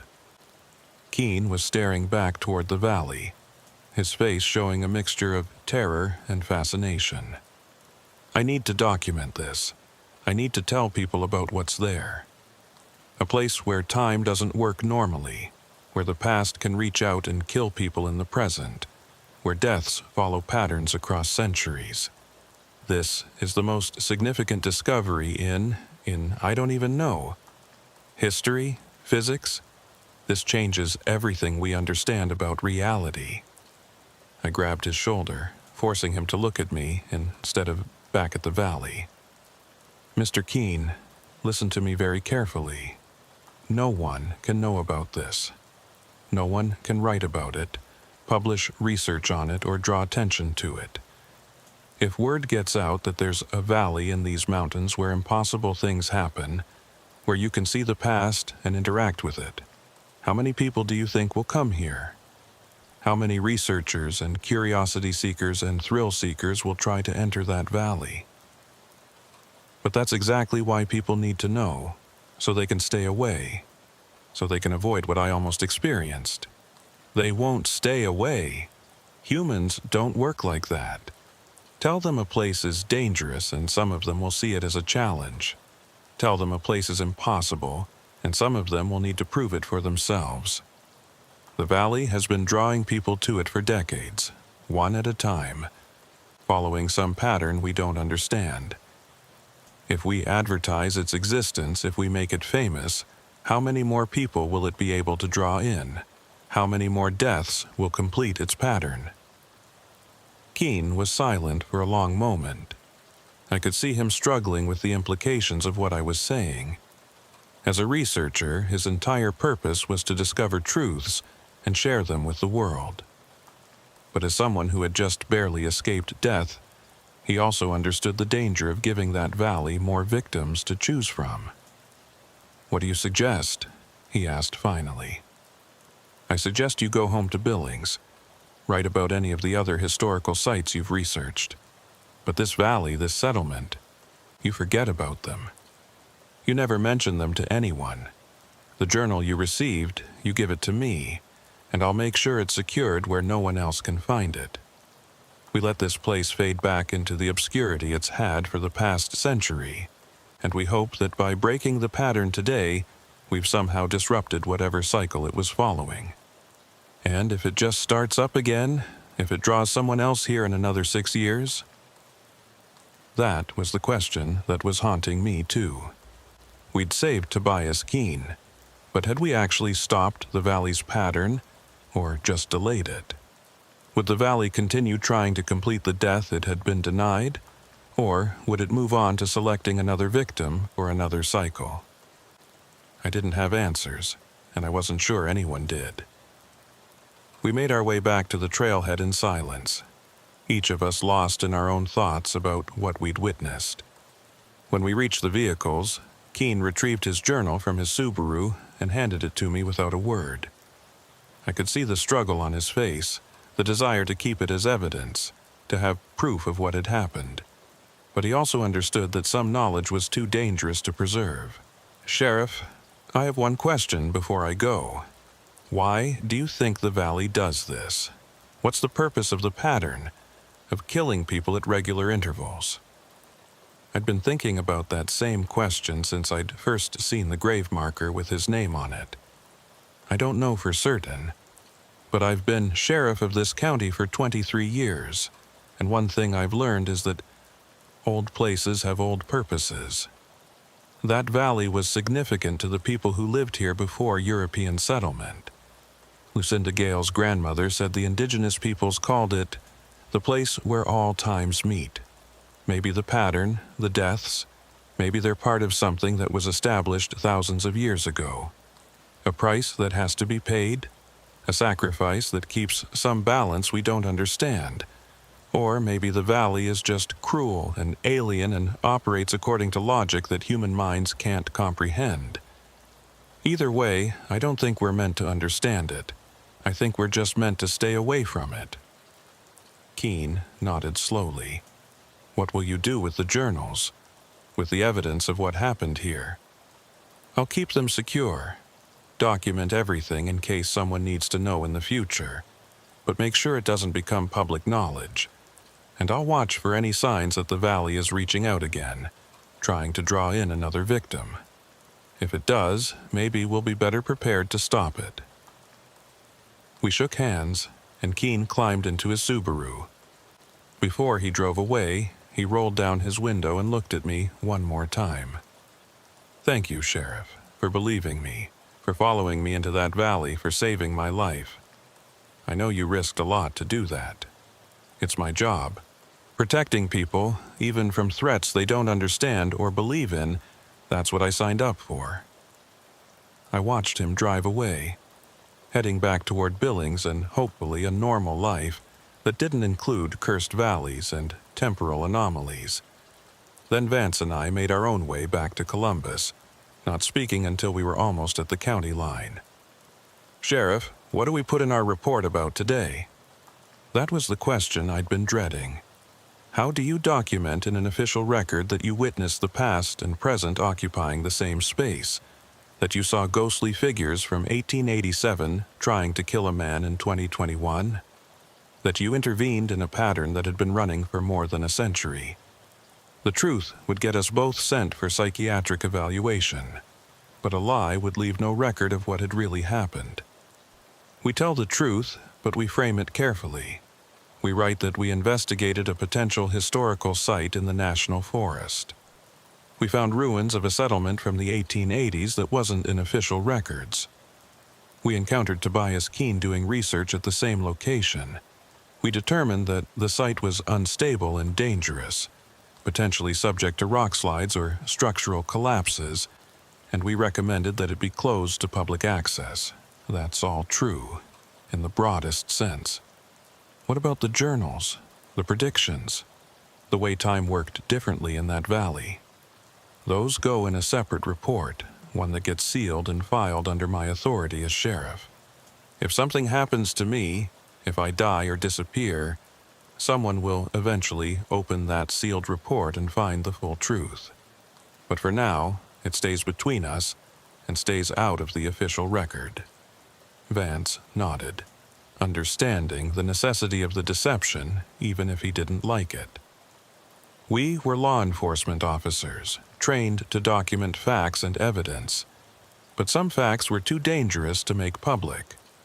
Some evidence couldn't be shared without causing more harm than good. When I got back to my office, I spent the rest of the afternoon writing 2 reports. The official one, sanitized and carefully worded, that would go into the normal filing system, and the sealed one, comprehensive and detailed, that documented everything I'd witnessed and everything I understood about the valley and its patterns. I included photographs, copies of the journal entries, GPS coordinates, and my analysis of what might be happening there. Then I sealed it in an envelope, signed and dated it, and locked it in my personal safe where only I had access. The next day, I contacted the Forest Service and filed a request to have the valley area closed to public access, citing unstable geological conditions and potential safety hazards. They were reluctant at first, since they had no records of problems in that area. But when I showed them photographs of the partially collapsed structures and explained that we'd already had one near-miss incident with a civilian researcher, they agreed to put up warning signs and officially designate the area as closed. It wouldn't stop everyone. Determined people would still find ways to access it. But it would reduce the casual traffic and make it harder for the valley to draw in random victims. Lucinda Gale called me a few days later, asking about the journal. I told her it was being kept as evidence in an ongoing investigation, which was technically true. She seemed relieved not to have it in her house anymore, said she'd been sleeping better since I'd taken it away. I didn't tell her about what had happened in the valley, didn't describe how close we'd come to losing Tobias Keene to the same pattern that had killed the settlers in 1887. She was a good woman who'd lived in these mountains her whole life, and she deserved to spend her remaining years in peace, not haunted by knowledge of what lurked in the highlands above her town. Over the following weeks, I checked the journals regularly, both the one that had been delivered to Lucinda and the one Keene had given me. No new entries appeared. The pages remained static, frozen at the point where they'd documented Keene's near death and our intervention in the pattern. I didn't know if that meant the valley had gone dormant, if breaking the pattern had somehow satisfied whatever strange requirement it had been following, or if it was simply waiting, biding its time until it selected another victim for another cycle. I also researched the history of the area more thoroughly, going back further than the 1887 settlement. I found references in old territorial records to Native American stories about a valley in the Beartooth Mountains that was considered sacred and dangerous. The indigenous peoples who had lived here before white settlement had avoided that valley, had told stories about it being a place where the spirits of the past walked alongside the living, where time moved in circles rather than lines, where those who entered might become trapped in patterns that repeated endlessly. The settlement in 1887 hadn't been the first time Europeans had tried to occupy that valley. I found mentions of earlier attempts, vague references in letters and journals from the 1860s and 1870s about homesteaders who'd tried to claim land in that area and had abandoned it after experiencing strange phenomena. They described hearing voices speaking in unknown languages, seeing structures appear and disappear, feeling like they were being watched by unseen presences. None of them had stayed long enough to document what was happening systematically, but all of them had left with the conviction that the valley was not meant for human habitation. The pattern we'd discovered, the deaths occurring at roughly 6-year intervals, was probably just the most recent manifestation of something much older. The valley had been claiming victims for centuries, maybe millennia, following cycles that might be tied to astronomical events or seasonal changes or something else entirely. We'd interrupted one cycle, saved one life, but the larger pattern was probably still operating, just on a timescale too long for human lifespans to fully comprehend. 6 months after the incident with Tobias Keene, I hiked back to the valley alone. I didn't enter it, just stood at the tree line and observed from a safe distance. The ruins were still there, silent and snow-covered, showing no signs of the temporal reconstruction we'd witnessed. The graves were undisturbed, including the one with Keen's name on it. I'd half expected that marker to have disappeared once we'd prevented his death, but it remained, a monument to a future that didn't come to pass. As I stood there in the cold morning air, I thought about patterns and cycles and the ways that time might work differently in places where the veil between past and present was thin. The valley was waiting, that much I could sense, waiting for the next person to stumble across its secrets, waiting for the next opportunity to complete its mysterious pattern, waiting with the patience of something that existed outside normal causality and could afford to wait decades or centuries for the right circumstances. I made a decision then. Every year, on October 19th, I would hike to this valley and stand watch. I would be a guardian, a sentinel, making sure that no one entered who shouldn't, that no one became the next Tobias Keene or William Parrish. I didn't know if one man could stand against a force as ancient and powerful as what resided in this valley, but I was the sheriff of Stillwater County, and protecting my people was what I'd sworn to do, even if that meant protecting them from threats that officially didn't exist, from dangers that couldn't be explained in rational terms. As I turned to leave, I noticed something that made me stop. There were footprints in the snow near the tree line, leading toward the valley. Fresh prints, made within the last few hours. Someone else had been here. Someone else had found the valley despite the closure, despite the warnings, despite everything we'd done to keep people away. I followed the prints to where they entered the valley, and there they stopped, just disappeared, as if the person making them had ceased to exist the moment they crossed the boundary. I pulled out my phone and called Vance. "We have a situation. Someone entered the valley probably this morning. No identification yet, but we need to start checking for missing person reports, see if anyone was in the area overnight." "Sheriff, I thought we closed that area. How did someone get in?" "The valley finds a way. It always finds a way. That's what we're dealing with, something that can reach out across time and space and draw people to it regardless of what barriers we put up." We spent the next week investigating, but we never found out who had left those footprints. No missing person reports were filed. No vehicles were found abandoned in the area. No one came forward to say they'd been hiking near the valley. It was like the footprints belonged to someone who had never existed, or someone who had been completely erased from the world the moment they entered that cursed place. The journals remained silent. No new entries appeared. No predictions or warnings or explanations. Whatever had happened to the person who made those footprints, it wasn't being documented the same way Keen's near death had been. Maybe because we hadn't been there to intervene, hadn't been part of the pattern. Or maybe because the valley had changed its methods, had learned from our interference and was now operating in ways that couldn't be predicted or prevented. I'm writing this account now because I'm retiring next month. 24 years as sheriff of Stillwater County, and the last year has been the strangest and most troubling of all. I'm leaving this document, along with the sealed reports and the journals, for my successor. They need to know what's in these mountains, what dangers exist beyond the normal scope of law enforcement work. They need to understand that some places operate according to rules we don't fully comprehend, and that protecting people sometimes means acknowledging that there are limits to what we can control or prevent. The valley is still there, waiting in the highlands northwest of Absaroki.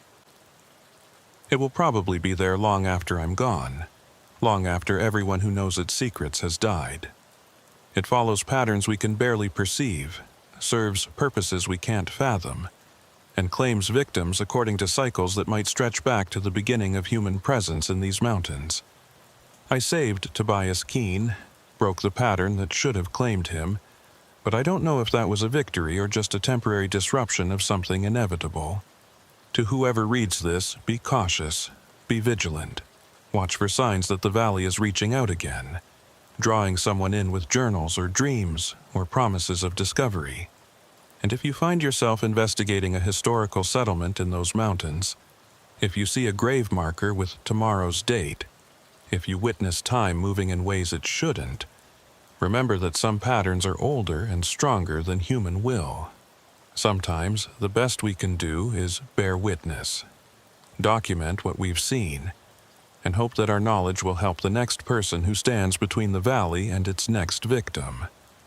I'll continue my annual vigils for as long as I'm able, standing watch over a place that shouldn't exist, protecting people from a danger they don't believe in. That's what sheriffs do. We stand in the gap between the known and the unknown, between safety and danger, between the rational world and the places where reason breaks down. And sometimes, if we're lucky and careful and willing to believe the impossible, we manage to save a life. But the valley is patient. It exists outside of time, and it can afford to wait. Wait for the next cycle, the next victim, the next opportunity to complete its ancient pattern.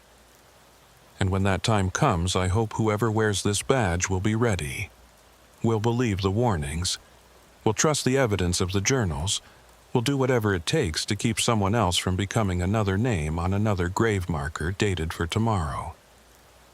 The Highlands keep their secrets, but those of us who've seen them carry the weight of that knowledge forever. I've carried it for a year now, and it's changed me in ways I'm still trying to understand.